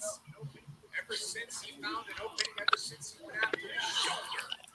And Rich has been writing in pain for the last 6, 7, 8 minutes. This is got to feel like an eternity for Rich Swann. See the intensity in the eyes of Carl Anderson. You know that Kenny Omega, Don Callis, Don Gallows, they're watching with the bus, the Motor City Machine Guns, they're watching closely as Anderson is now trying to systematically dissect and just pick apart Rich Swann. Josh, he's not trying. That's exactly what he's doing. The torque that he's putting on that shoulder. You can read the pain all over the face of Rich Swann. Yeah, there's one thing that Rich doesn't have, and that's a good poker face. You know when Rich is in pain. You know when Rich is in trouble. And Anderson, he's such a student of the game. He's so astute that he sees that and he knows exactly what to do. He knows what pressure points to utilize. He's using the point of his elbow. He's got a tight grip here on Rich. Rich has got to create some separation and create some magic that only Rich Swann can do. Anderson now sending Swann for the ride. Ducks the line, does the champion on the other side and connects there. That's the separation that you were just talking about Rich Swann needs. It's exactly what Rich needs to do. He needs to create separation. His shoulder may be separated. When Rich Swann can use his legs, he's always dangerous. When Rich can fly, he is still in any match. The last match before Hard to Kill this Saturday night, live on pay-per-view. Anderson trying to shake some feeling back into his arm, and Rich comes firing right back. And I don't know if Rich wants to get into a slugfest with Anderson, but we'll see what develops here. We'll see what happens between these two. Rich fires, back and forth they go. Look at this. Look at this. What do you got? Rich Swann getting the better of this. He's got to keep moving, though. He's got to dig deep right now. Rich has the heart of a lion. There's a kick by Anderson, creating more separation. You got Rich in the corner. Rich able to slide free, and Rich Swann, he's in a lot of pain, folks, as he's back to the other side of the corner. Anderson misses again. Rich got the back elbow up, and now here comes Rich. No, maybe not. Anderson's still on the offensive. Rich gets the boot up. Rich Swann now into the ropes. Anderson catches the knee. Rich rolls through, and Rich connects the clothesline. Rich connected with the clothesline. Not sure he got all of that. The rolling clothesline. And Anderson coming back. Look at Rich Swann. Madison, you can see how much pain he's in. You can see how hurt Rich is, but he is never going to stop. He's not a world champion, though, Josh, because he gives up when he's hurt. He's not a world champion because he quits. When the chips are down, he's a world champion because he continues to fight. There's a cover by Rich Swann after that big time kick, a heel kick, and a kick out by Carl Anderson. Sorry, but this commentary is dog shit. Rich is trying to clutching his arm, clutching at his shoulder, trying to shake any feeling back into his fingertips. Let's see where Rich goes here. We said as long as he has his legs, he's still in it. Rich is in a lot of pain. Anderson on the other side of the ring. Here comes Rich Swann. Let's see what he's got here. Anderson escapes. You can just see how hurt Rich is. You can see how much pain he's in. Anderson rolling in, running in with the boot. There's a cover. Hooks the leg and a near fall there. What's going to happen Saturday? What's going to happen when all 6 men are involved in our main event?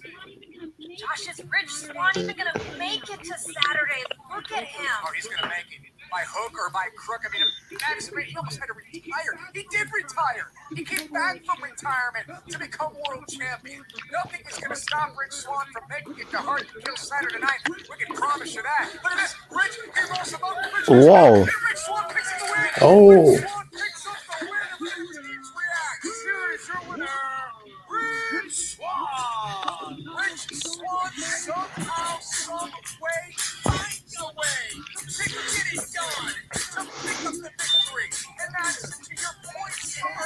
So much for the machine gun.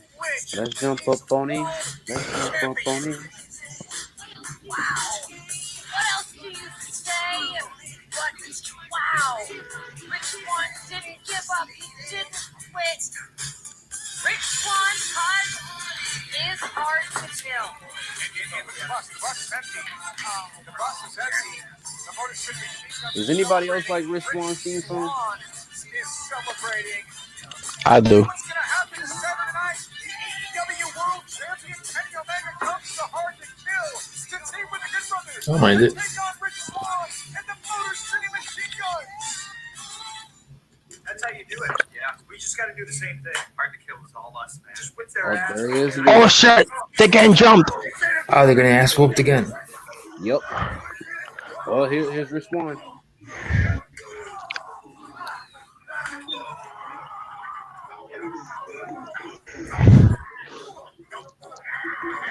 A backstage brawl.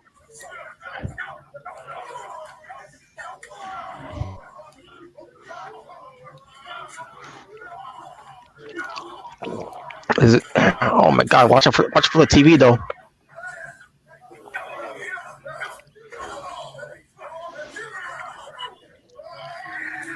Oh, what a low blow, Kenny Omega.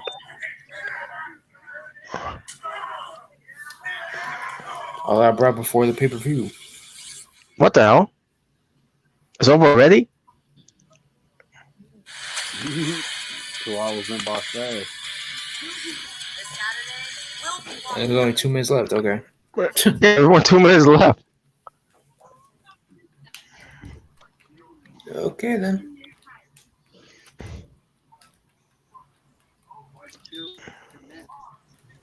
That was BTE level cringe.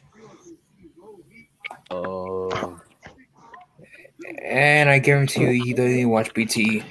What the hell? What the hell? They're talking about BTE?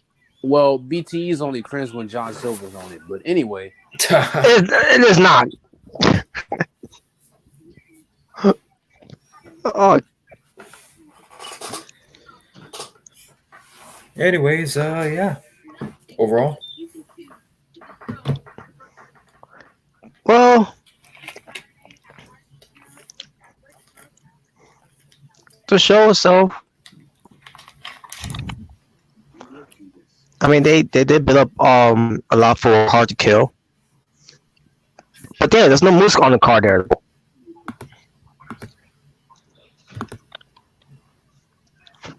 But hey, and we'll go through some matches too of it. You know, we're gonna do a preview of it too. So the show itself, I think it did a good job. You know, anyway, despite oh yeah, that's that whole thing too. Yeah, that match was also made Sammy Callahan and Eddie Edwards for Hard to Kill, which I was fine with. You know, despite me not liking Eddie Edwards of his thing and all that, but it's gonna be a brutal match here. So, but yeah, I'm gonna give it a 7 out of 10 though.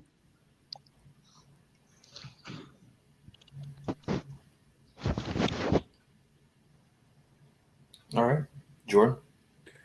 yeah, same here. I'll give it a 7 out of 10.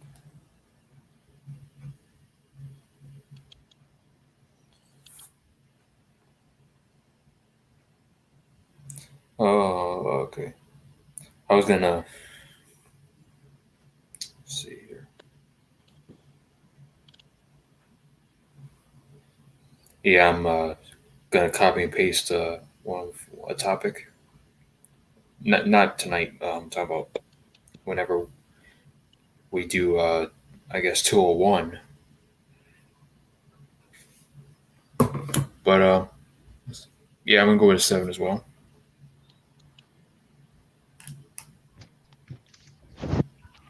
All right, so the preview. Let's start with the preview first, and then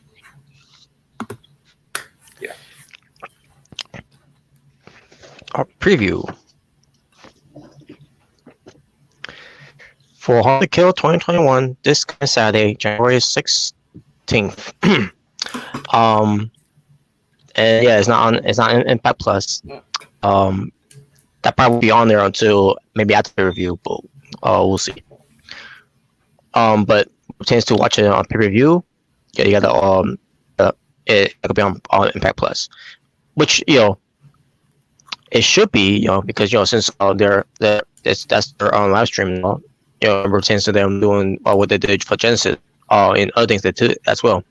And we'll get to Genesis too. But the point is, they should actually, I mean, they can still do the pay-per-views on Fight TV and whatever other things they'll do to for to impact pay-per-views that they'll do, but also to they go to try to do the same thing with Chance to Impact Plus.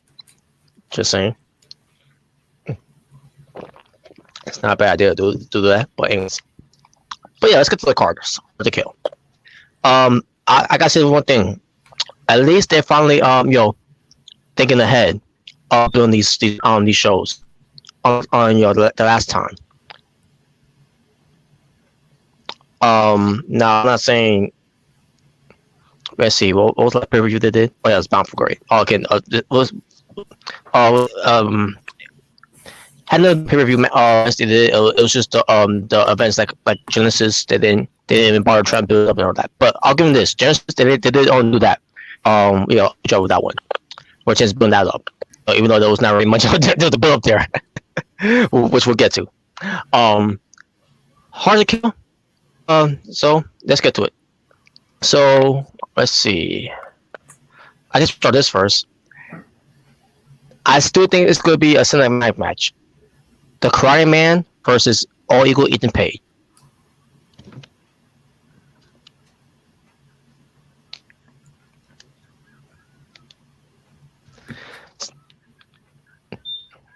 Anything to say about that? I think it's great. Well, it better be great. That's how they're going to do this. Well, this is definitely going to be a cinematic match because obviously they're not going to have it in the ring. Yeah, like they did with Suicide and Mac. Or maybe they will have it in the ring, except like with cinematic quality. Considering WWE kind of does that with theirs, but anyways, which they overdo it. Yeah, but I think this is gonna be this is just gonna be like a cinematic match, which I think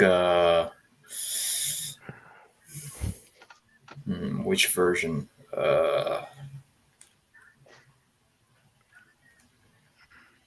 fuck it, I'm gonna go with Karate Page. I'm actually going with Page too. Now I don't know if this means well since it was I don't know if it means if it's gonna be the end of let's just say if the Karate Man does win. It could be the end of Eagle Ethan Page and we'll just see the Karate Man from now on or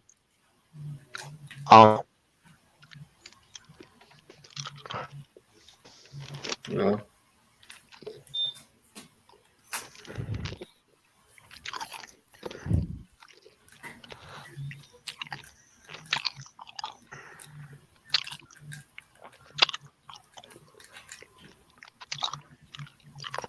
Nice match.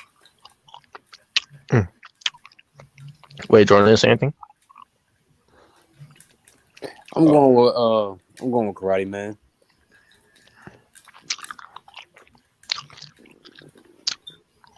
All right. The next match will feature Eddie Edwards and Sami Callihan in the Barbed Wire Massacre.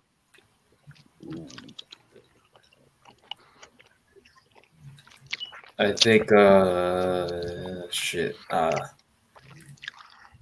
Ken Shamrock's involved, which I'm sure he will. I think Sammy has the upper hand here. So I'm going with him.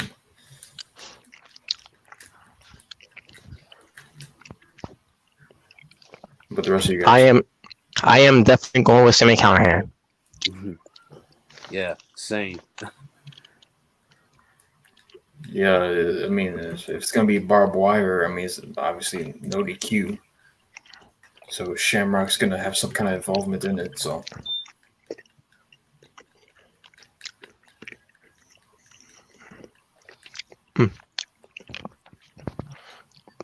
Well, speaking of no DQ, we get another no DQ old school rules match. That will be a 6-man tag match.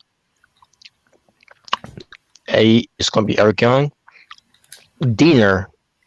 That's basically what they call him by now. Diener instead of being called Cody, whatever. And Joey Doran. Wow. I mean Joe Doran. I meant to say. I said Joey. First, you sound like you said Joe Duran. I'm like, what? Yeah, I don't know how I said that. But they go up against Cousin Jake, Rhino, and Tommy Dreamer. I'm gonna go with the heel side here, even though I can't get behind this whole thing. What they're doing with Cody Diener now. It's ridiculous. I can't get into him. The haircut, the trimming the beard down, new look and all that. I don't care. But I'll still go with them for the win. All right. Jordan. Yeah, I'm gonna go with the Hills on this one. I mean, but in my honest opinion, I mean, who really gives a shit about this match? Yeah. Yeah, I'm going with EOI's team here.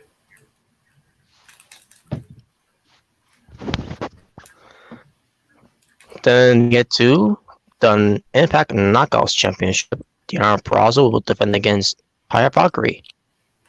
I don't see Paya Valkyrie winning here, unless the whole thing of they may have some inferences of this, but I highly doubt that. But either way, Deanna Purrazzo she should retain.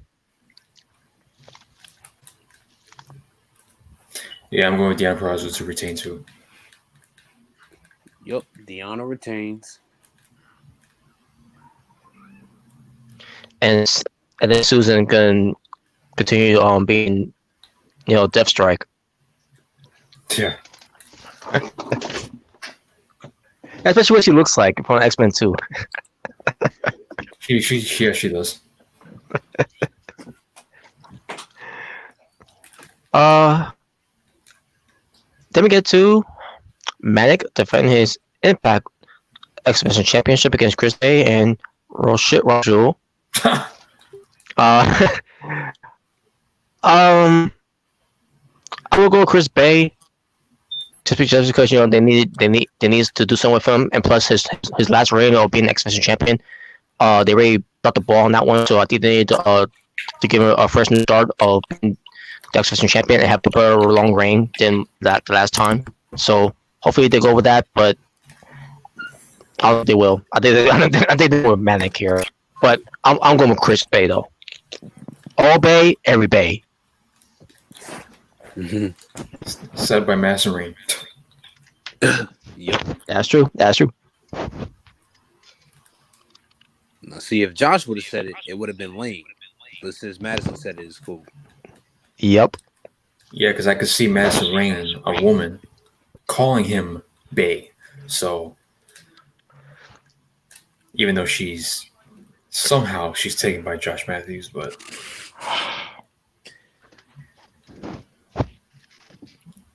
for me, I'm going with Manic.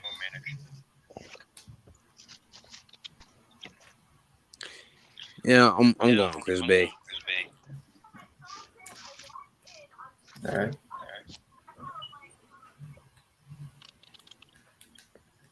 Hello, Taku.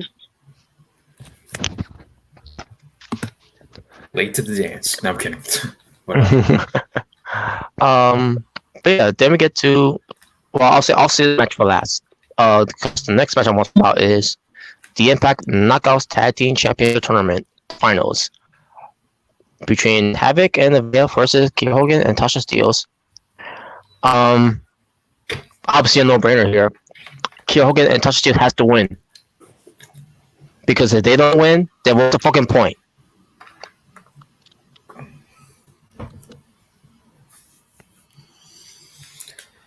Yeah, they'd be them as a team,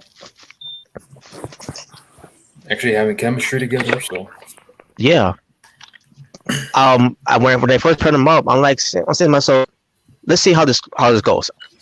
Because at first, they were doing something with her where she's gonna, Carol. And I'm talking about Carol Hogan, where it's gonna be branched as a singles wrestler again. She's a girl on fire or whatever and everything. And they were doing this whole thing with her going outside of Atlanta, and then like, okay, so they're gonna start over with her, after they failed with her so many times. And then all of a sudden, she comes back out of nowhere with team with Tasha Steelz, and I see myself. So what was the point? I was like, so what was the point of that? And then I'm like, okay, we'll see where this goes. I like, maybe there'll be something that'll come of it. It took a long time to finally realize it, but as time went by, I was loving the chemistry of it. I liked it. The whole pairing of Tasha Steelz and Kiera Hogan, and once we got to the point where there was putting up more tag teams for the knockouts, and so are they teasing or maybe eventually do something where it tends to bring back the tag team titles? And sure enough, that's what it was. What it led to, and I'm saying also, well, that means Kiera Hogan and Tasha Steelz. If that's going to be the goal going with, then they had to be the ones to win it. And here we are at Hard to Kill. Tasha Steelz, Kiera Hogan. It's a must win for these two. After everything they have basically pissed me the fuck off of Kiera Hogan of push, or I should say the way they've been booking her since coming to Impact Wrestling. Finally, this will probably be something for me to get behind, because if she's not gonna become Knockouts champion eventually, then this is the start here. So I'm going with those two for the win. Kiera Hogan and Steelz. Yep, same here. yeah, they should go for the win, and I'm predicting they're gonna have the win. So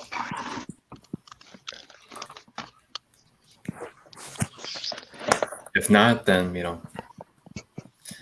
more BS. The Hogan, Kiera Hogan.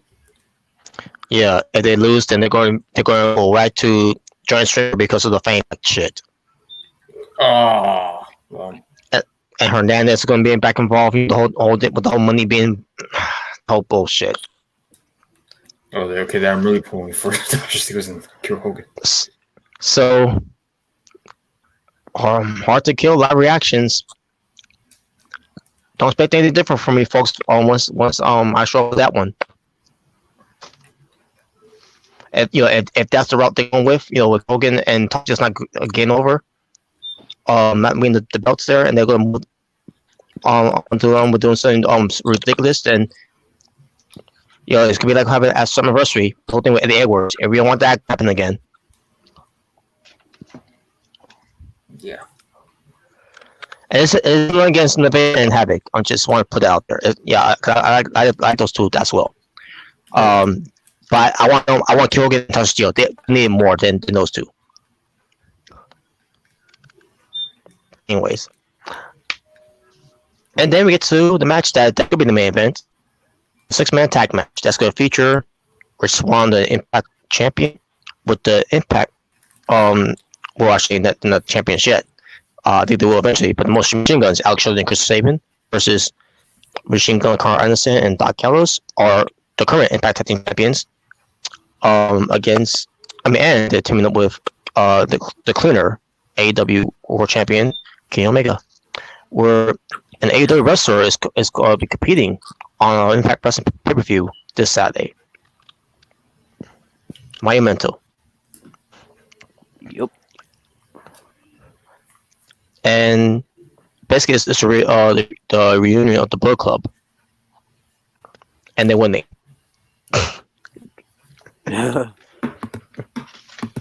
I see no other way other than having Kenny Omega gain the win for his team.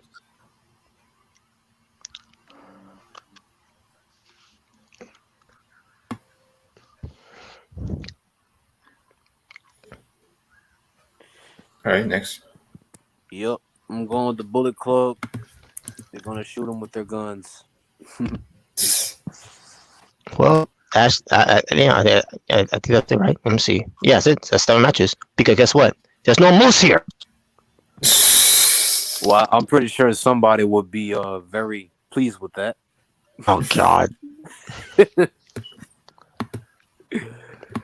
There's no Moose here, so it's that's a bummer. Yeah, man. No Moose, but you have Eddie Edwards on the card, though. Well, as long as he loses, I'll be fine with that. But if he doesn't,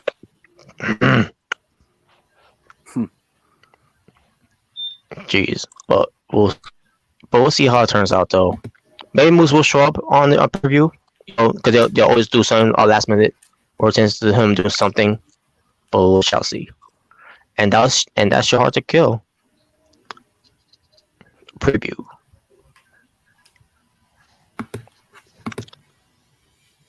Yeah, going with the cleaners. All right. Now, they didn't mention much about what happened on Genesis on this show here, which I thought was kind of weird. They didn't talk about Genesis on the show here, unless I missed something. I don't know. But Genesis had their show on Impact Plus from January 9th, 2021. It featured most likely about the Super X Cup tournament. It featured Ace Austin, Dosai, Davari, Cousin Jake, Crazy Steve, Trey Lamar, Blake Christian, and KC Navarro. And also, it featured the dream match that Jordan Grace, requested, going up against Jazz, and the match they were also building up to for the main event, Willie Mack versus Moose in the I Quit match. So the tournament featured Austin facing Suicide, 10 minutes and 5 seconds, with Ace also winning, to the semifinals. Good match. Cousin Jake defeating Davari in 10 minutes and 37 seconds to advance to the semifinals. Decent match.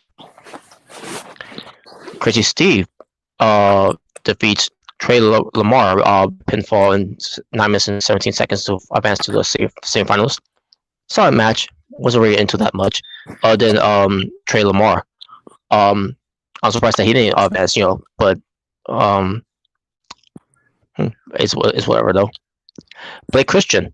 He was actually part of the Super J Cup tournament for Japan Pro Wrestling, that they had to do in the United States, obviously, because they couldn't do it overseas because we don't want to take any risk for that one.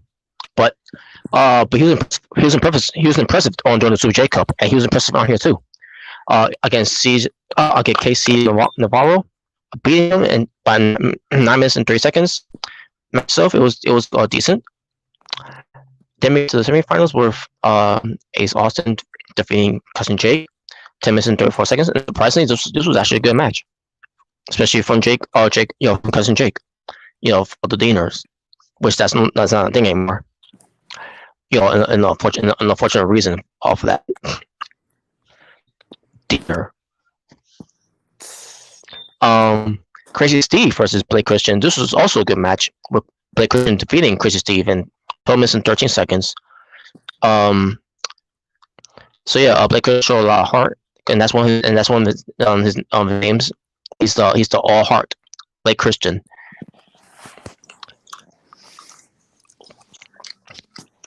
Then we get to the finals of Ace Austin versus Blake Christian in a very good match, 19 minutes and 52 seconds, with Ace Austin in the match, as predicted, that he will win. And it was a good match between these two guys, back and forth and all that. A lot of cool spots in the match. But in the end, it was Ace Austin getting the win. So now he is the winner of the Super X tournament of 2021. Hopefully they'll do something with him this time. Yep. Because 2020 was a disaster what they did with him, and with Matt Fulton.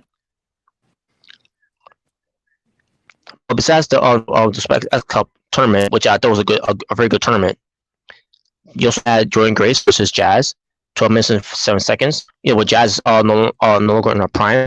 But in this match, she and Jordan Grace really had a match here.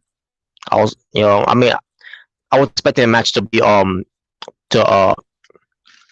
lackluster or anything, but I was expecting to see how good this match was going to be, and it really seems to amaze me that for Jazz's age, that she can still go, and not like she used to anymore, but she can still hang. But Jordan Grace really show how she could be to work with a veteran like Jazz as well, and then the Grace getting the win. It was a roll up basically that happened. It was like a train roll up they did, where Jordan Grace got the better of it. And they praised after that, and like, okay, so I guess they're not gonna turn Jordan Grace heel. Good, I'm glad they didn't do that, because I was worried about that, by the way. Coming to the show, especially when they do when they can get the job done in the tournament. So, but I'm glad they didn't do that. So, then we get to the main event. Moose went up against William Mack in that quick match, 26 minutes and 35 seconds. Good match. The only thing that annoyed me though is the every time they was Moose doing a kick whatever or a punch whatever, send away Mac rotates to them, doing what they gotta do, and then going to referee say check to see if he quits. Really? Because of a punch? Because of a kick?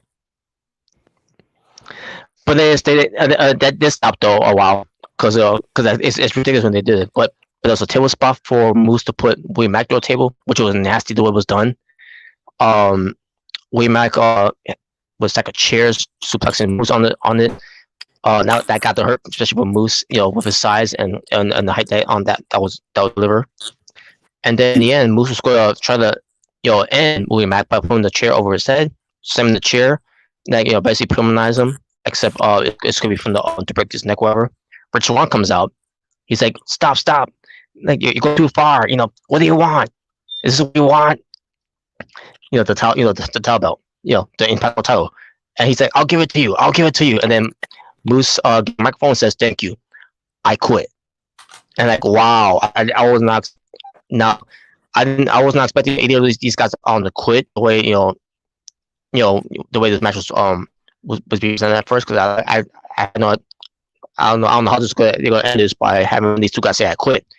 But the way they did, I thought it was pretty smart, because Moose knows that because Rich Swann and William Mack are very close friends, that Rich Swann does not want anything bad happen to one of his best friends, and by the looks of it, he was on that career of William Mack was about to be ended there, and Rich Swann decided to get in there and give him a shot to Moose, and Moose basically spared the career of William Mack. So they see he got what he wanted there. So Moose eventually begin a title shot against Rich Swann in the future. I don't know when, but we'll see. And that was the main event, and that's how the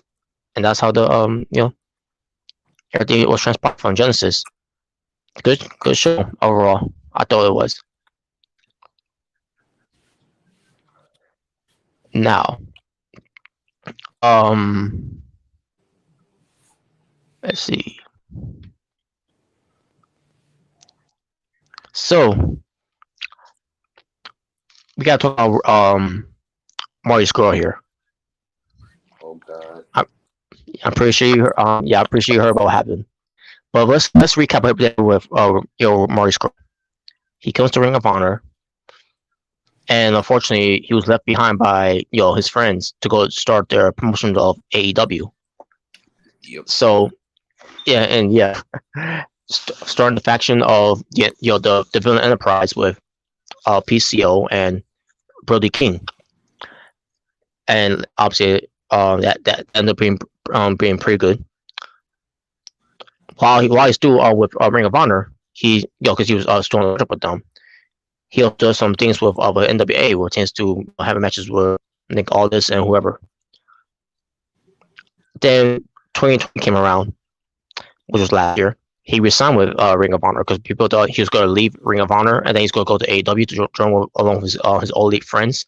But no, he decided to not now he decided to resign with them, but they gave him creative control. Just to also to be still be an active wrestler, but also give him the book because it would just be delirious doing all the bookings. But they gave him the book. I'm like, wow, this is and also they give him like one of these deals to pay him amount of money, crazy amount of money, like they pay the top stars for WWE. That's basically how they describe it as. It's like that type of money. Like, wow, that I don't know how Ring of Honor did that, but okay. But I'm glad, but I was happy for Mark's growth there. And yeah, at the same time, he could still do some things with him going with NWA, with the whole thing when they call this, which they was going to, but then the pandemic hit, and that one right there shit the bed, obviously for many reasons for that. So couldn't do anything at that time, because they had everyone was in lockdown and everything. But and Mark girl living in Florida and all that. So it was impossible to to do anything where it to Ring of Honor and NWA doing something together because of the pandemic. And then also it got from bad to worse because the Speaking Out movement came out of nowhere, where everything that's transpired were changed British wrestlers and a couple of other wrestlers as well, not just British wrestlers, but also a couple of American wrestlers. One of them was Joey Ryan, by the way. Fuck him. Yep. And you got a couple of British wrestlers that also got, unfortunately and it's just wrestlers too, by the way. It's just there's also a couple of referees, a couple of ring announcers, a couple of promoters, to say the least. It was crazy. It was crazy, man. It was really tarnished wrestling during this whole Speaking Up movement happening. I think it started with David Starr. I think it was. I can't remember if that was him. From the UK, whatever. But it basically started with him. I don't want to quote me on that one, saying I think David Starr. I don't know. I believe it was. I'm assuming that it was David Starr, the one who got in trouble for something. But Rich Girl was one of those people that was part of the Speak Out movement, and it has something to do with what happened in 2016, I believe it was, or as I was thinking about, I was thinking about Mike Hogan, about the whole thing. But anyways, so with Marty's girl, he was falling out with a 16-year-old. Can't remember the full story of it. Oh, by the way, David Starr is actually an American wrestler. Who was involved with that whole thing. So he was wrestling for the UK at the time. So I'm assuming that's where it happened. But anyways, so Marty's girl was involved with a 16-year-old, and it was something about sexual harassment, something like that. And everything. It was something that to that degree that happened. I don't remember the actual full story of it. And Marty's was being questioned about it. He didn't deny it. He said, because over there, the 16-year-olds is legal since that whole thing. But either way, it still didn't look good because he did something to the 16-year-old that he shouldn't have been doing. In a way, it made it look bad. So he was on an investigation for Ring of Honor because of that. Because not only he's part of Ring of Honor as a wrestler, but also as a booker. Who's giving him the books and pay him a lot of money. For his to be just to remain with Ring of Honor and everything. So after this whole investigation, they removed him from the page, I believe, the profile whatever. I'll think myself maybe it's temporary until they really find out about this whole thing, and then it came to finally that they decided to just tie break with Marcus Girl. So Marcus Girl is now no longer on the contract with Ring of Honor. He's done with Ring of Honor. They basically into the terms that just let him go. And there's rumors now that I don't know how this started. But if this is something that that WWE is interested to bring him to WWE, even though they had interest in him before, but I don't know if there's was there rumors of it now of Stone talks about bring him in after of what he's been accused of in the first place, especially with WWE doing a lot of investigation of their own pertains to their stars that they had to let go, suspend, and anything pertains to the whole speaking out movement thing. So yeah, Marcus Girl, he's still here, doing what he's got to do, to get by and everything. But I don't know what happened with him when his visa is starts to expire because he's still here in America and everything. But I don't know. I just don't know what's going to happen with Marcus Girl. But all I know is that with Marcus Girl, it's unfortunate, but I think he might be done. Returns to pro wrestling. Mm-hmm. He's got no one to blame but himself.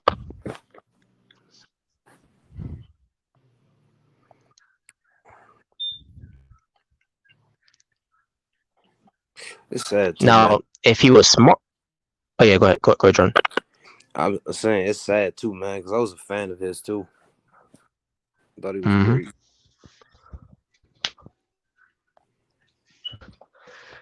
It is sad because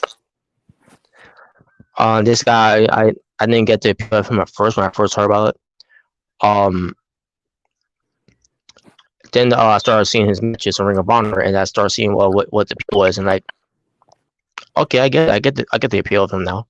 And then seeing this all go down, I'm like, damn it, man, it really sucks.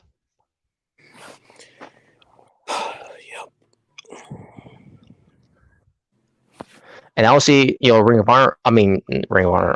Obviously, no. Then I go. And I'll see AEW bring him in because the last thing that AEW needs is to had some of that being part of the company, let alone WWE.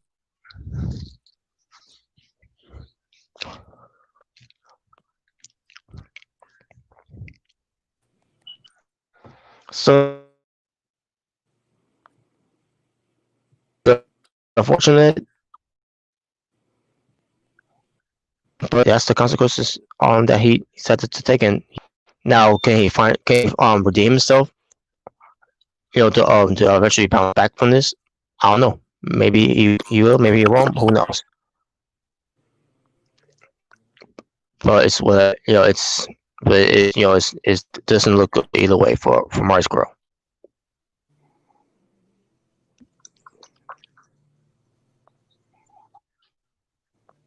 All right. And talk a little bit about what happened with Wrestle Kingdom. Wrestle Kingdom 15 from January 4th and January 5th. And also a little bit about New Year's Dash as well. The first night was 12,689 fans in attendance. That's the best they can do because of the stupors during the pandemic. The 21-man Japan Rambo. First it was 22, but they decided to go with 21. And I'm like, wait a minute, when they made that decision?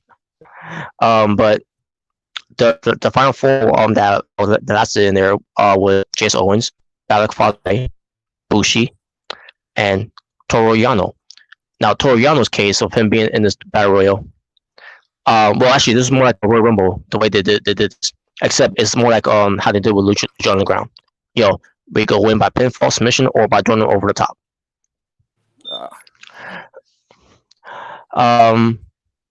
Now in this match, there was no, you can't get you can't use weapons, or else you get disqualified.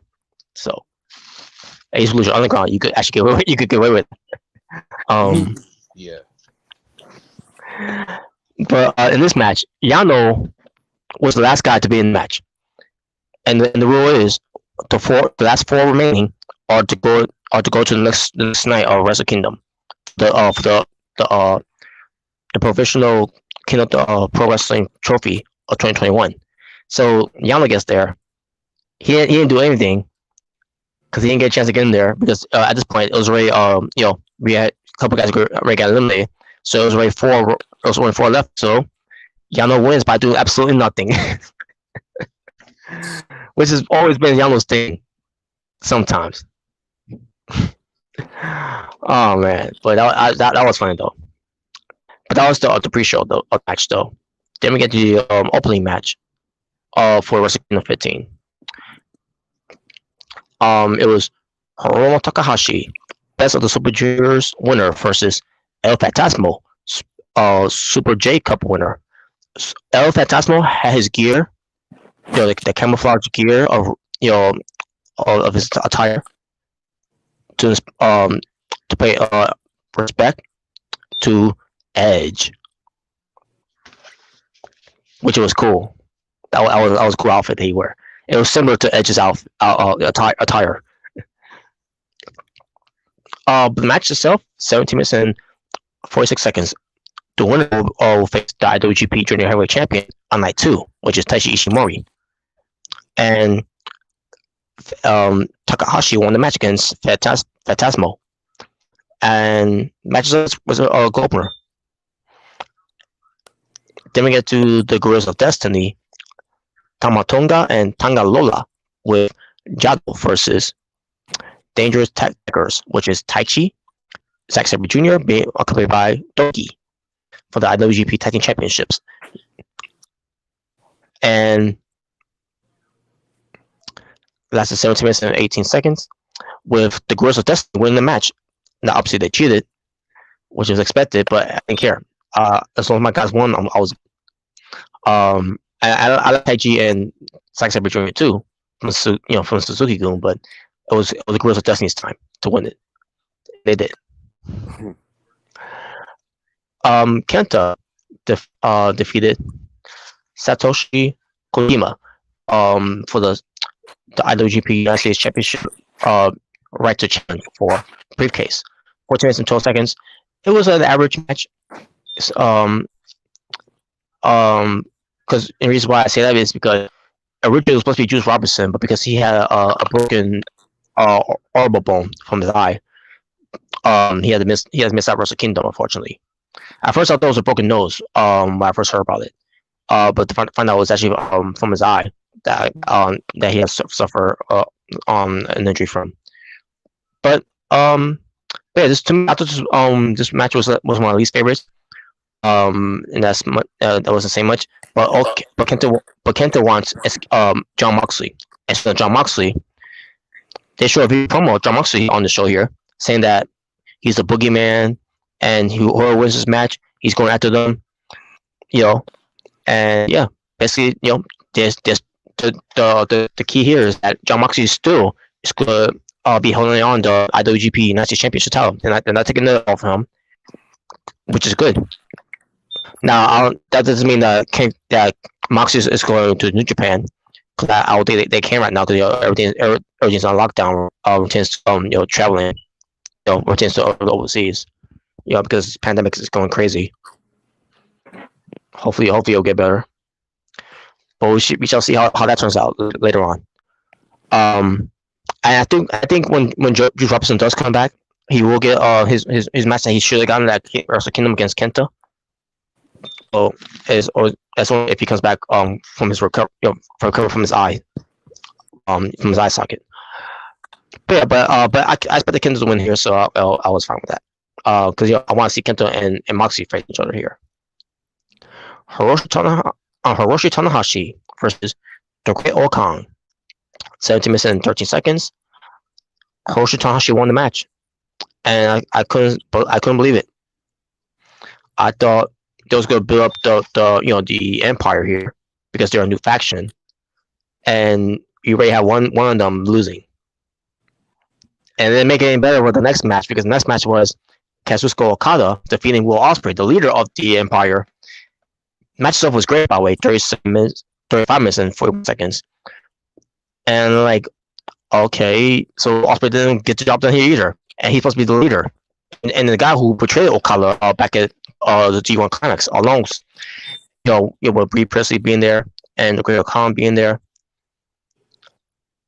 But the best part about this whole thing, that's going back and forth thing in this match, and anything that they did, this match was great.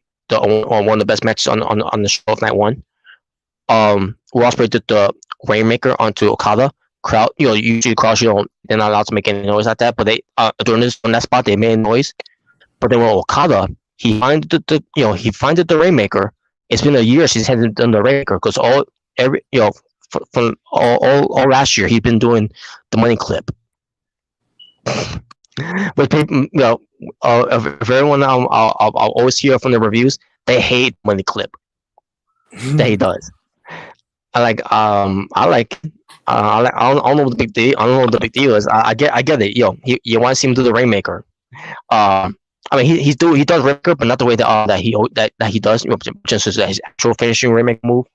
But but sometimes he'll do a Rainmaker or chance to not doing the way he always does do it in matches. But because there's different ways for me to do a Rainmaker. But when he did Rainmaker here, the crowds went crazy. And even I lost my mind when I saw that. Holy shit, he did the Rainmaker, and he won with the Rainmaker. And probably Okada's got a new outfit and everything, and he looks good. But coming out of this match, like, okay, so the Empire so far 2 down and 1 no, and we'll get to that when we get to night 2, because the main event was Tetsuya Naito defending his IWGP Heavyweight and the Championship title. 30 minutes and 18 seconds against the winner of the G1 Climax from 2020, Kota Ibushi. Match was good, but it didn't fall of Okada and Will Ospreay. But then Ibushi gets the win here, and he did. He got the win. They pulled the trigger with him to win, and then we get to night. It was obviously a great win for him. Naito puts him over, and then Jay White goes to bring down the parade a little bit and all that, and then the rest of the victory of Ibushi continue on. Then we get to night 2. The dark matches that feature starter matches, but I'm not going to get into that one. We're just going to get to the opening one of Wrestle Kingdom 15 night 2. Yano versus Chase Owens versus Fale versus Bushi. 4-way match for a provisional Kingdom Pro Wrestling 2021 trophy. 7 minutes and 34 seconds it lasted, with Toru Yano winning, and he pinned Bushi like I thought he would. I literally predicted this was going to happen to him. Yano was going to win, and Bushi was going to take the loss because they always have Bushi lose matches. I don't understand why. For los incomparables de Japón. And yeah, he's a small guy. I know that he's not the type of guy that you expect to win matches, but it's bullshit. It's bullshit. Okay, he's pretty good. Yeah, the tag team match for the IWGP Junior Heavyweight Tag Team Championship, 13 minutes and 20 seconds. It was El Desperado and Yoshinwu Kanamura versus Ryusuke Taguchi, and Master Wato. Match itself, I won't read into them not that much because I don't really see Taguchi and Master Wato as a tag team. I still don't. So the right person's won. El Desperado and Kanamura won the match, so I was fine with that. match of my favorites of this night was Shingo Takagi defending his Never Open Championship, 21 minutes and 11 seconds against Jeff Cobb representing the Empire. The match was great. These guys are killing each other in this match, back and forth. A lot of good spots in the match, and even with a false finish where Jeff Cobb could have won, but his knee gave out. It was just the way it was done. It was done perfectly. And then Sakachi got the win over Jeff Cobb, and I'm like, so basically, what they told us here, the Empire are the losers. A new stable of made, and they're losers. They couldn't get the job done on night 2. I mean, on night 1. Well, especially night 2, but because it was Jeff Cobb, he was on the last remaining guy from the Empire to get it done, and he didn't get it done. They all fell flat until we get to New Year's Dash. But I still love the match though. I like Chicago. I like Takagi and Jeff Cobb. I still feel like Jeff Cobb should have won. But it's whatever. Sonata versus Evil with Dick Togo at ringside. It's a regular match. Sonata was doing nothing but wrestling to Evil. Well, Evil was breaking all the rules in this match with Dick Togo. Especially what it takes to happen with Dick Togo. They set up a table outside the ring for Sonata. But instead of Sonata going to the table, or Evil, it was a guy who was never in the match, and Dick Togo. And the way that Togo went to that table is one of the most goofiest things you could ever see him going to a table. The way he did that, the way he bumped on that table, and just the way he flew off the apron, it was like the most goofiest thing you ever seen. But it was funny though.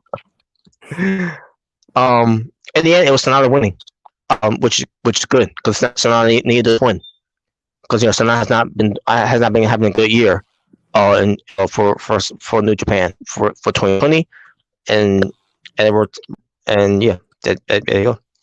So hopefully, this means something for Sonata moving forward 2021. Hiromu Takahashi versus the Bone Soldier, Taiji Ishimori, who was the IWGP Junior Heavyweight Champion, 25 minutes and 31 seconds. Match was great. Takahashi won, as I predicted, and he's once again the IWGP Junior Heavyweight Champion. And finally, the main event: Kota Ibushi defends it against Jay White, who is the holder of the briefcase, being covered by Gil. IWGP and Intercontinental title on the line for 8 minutes and 5 seconds. The storytelling, the wrestling, and everything else they did in this match was incredible. Some people may say this may be the best wrestling, and the best match of 2021. Especially with what people saying about Jay White.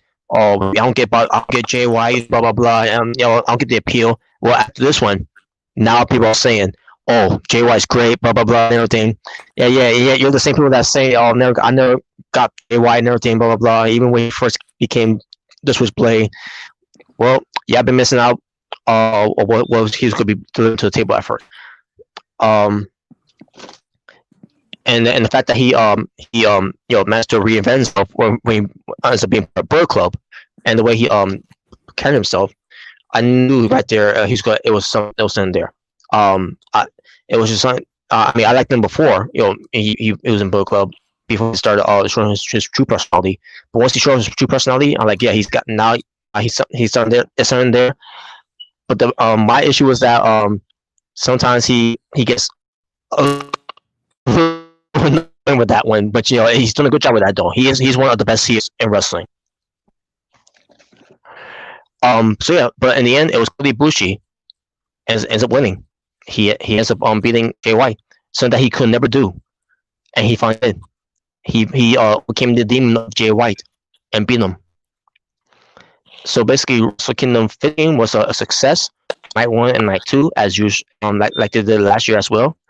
And as usual, like I always say, and I always predict, Wrestle Kingdom events will be 10 times better than WrestleMania. Yes, Indeed. Indeed. And then we get to wrap it at New Year Dash.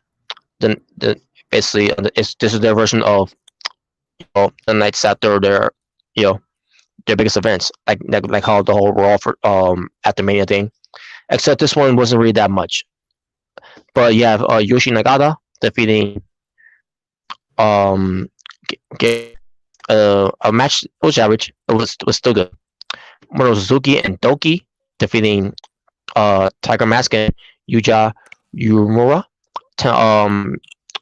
Match. It was a tag team match, and Moro Suzuki and Doki in the match. Obviously, with Moro Suzuki to win.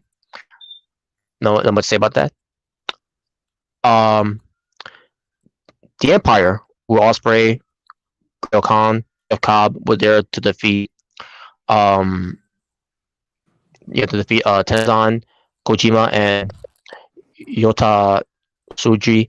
It was a tag match, and the Empire wins. The Empire were basically they were in there and they were pissed off. And I'm like, okay, so this is gonna be the new beginning, building up on these new factions to be strong. And they decided to now to rebrand themselves as the United Empire. And but they came out strong on this one too. To show this too. So yeah, hopefully this means we win matches this time. Bullet Club, you have the Girls of Destiny, Taichi Ishimori and El Phantasmo versus Suzuki-gun, Taichi, Sabre Jr., Desperado, and Yoshibu Komamura. 8-man tag match. Matches was good. With Bullet Club winning. El Phantasmo cheated for them, by the way, because there's something that gets to mention for night one. There's something in his boot. There's gotta be something in his boot that's on that is why which I think is mentioned this too. Hiromu Takahashi, his hand was badly hurt in the match against Phantasmo, and there's no way the referee can figure out why, and because there's something, it's gotta be something in his boot. I don't know what it could be, maybe a steel something, I don't know, but there's in his boot that he's doing all this, and then he did a super kick to Komamura, and got the win, and Komamura, he was knocked out. And there's gotta be something in his boot then. I don't know when this story's gonna be played out eventually, but they gotta figure this out somehow. To I don't know who they're gonna do it with, but they gotta discover some with El Phantasmo of cheating here. Then we get to Chaos. Kazuchika Okada, Toru Yano, Hiromu Tomohiro Ishii, excuse me, Yoshihashi and Hiroki Goto, defeating the clubs Jay White, Evil, Balak Fale, Jiro Takahashi, and Takahashi, and Chase Owens, with Jay White losing here to Ishii. So Jay White gets no loss here, and the story here is that Jay White, after his loss to Wrestle Kingdom, he cut a promo which is to the interview that he did, that he's done. After he fulfills his obligations to New Year's Dash, he don't want to do this anymore. It can mean anything. It can mean a storyline, or it could be a natural shoot that he really is, and he might be going of what I'm hearing WWE.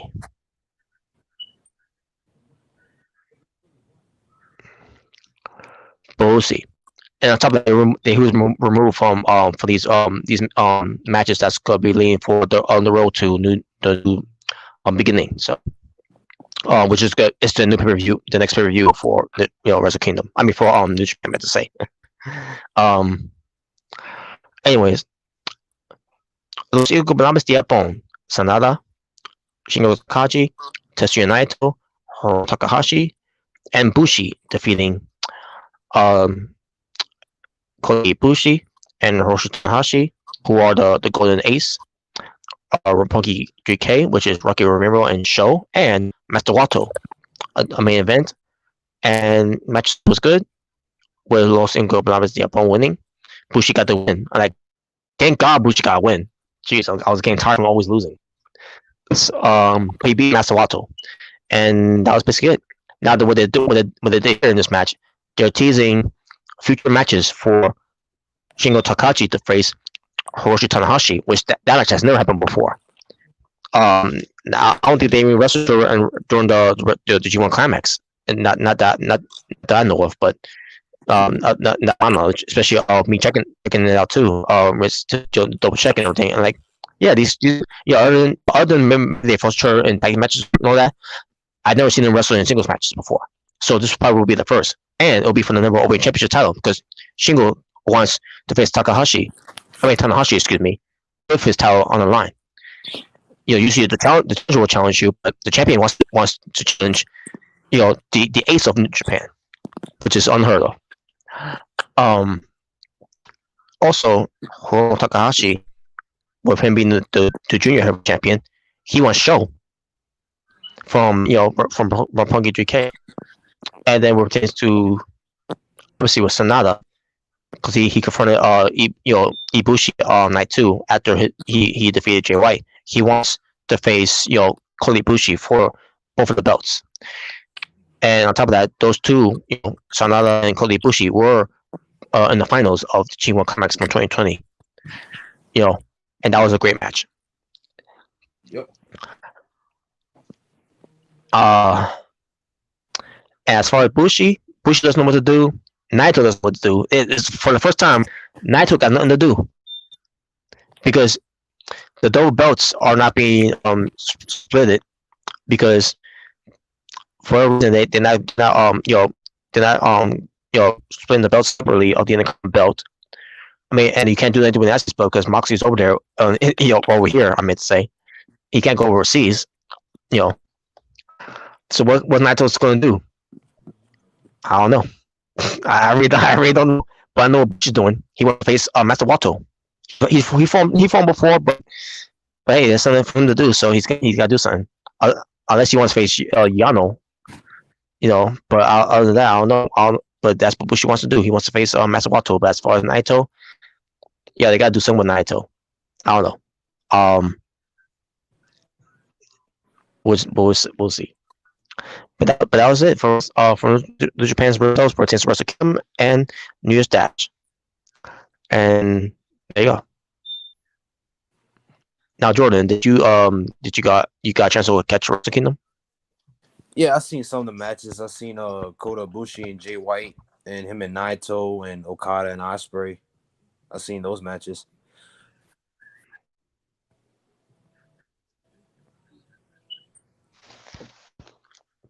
And they were all great.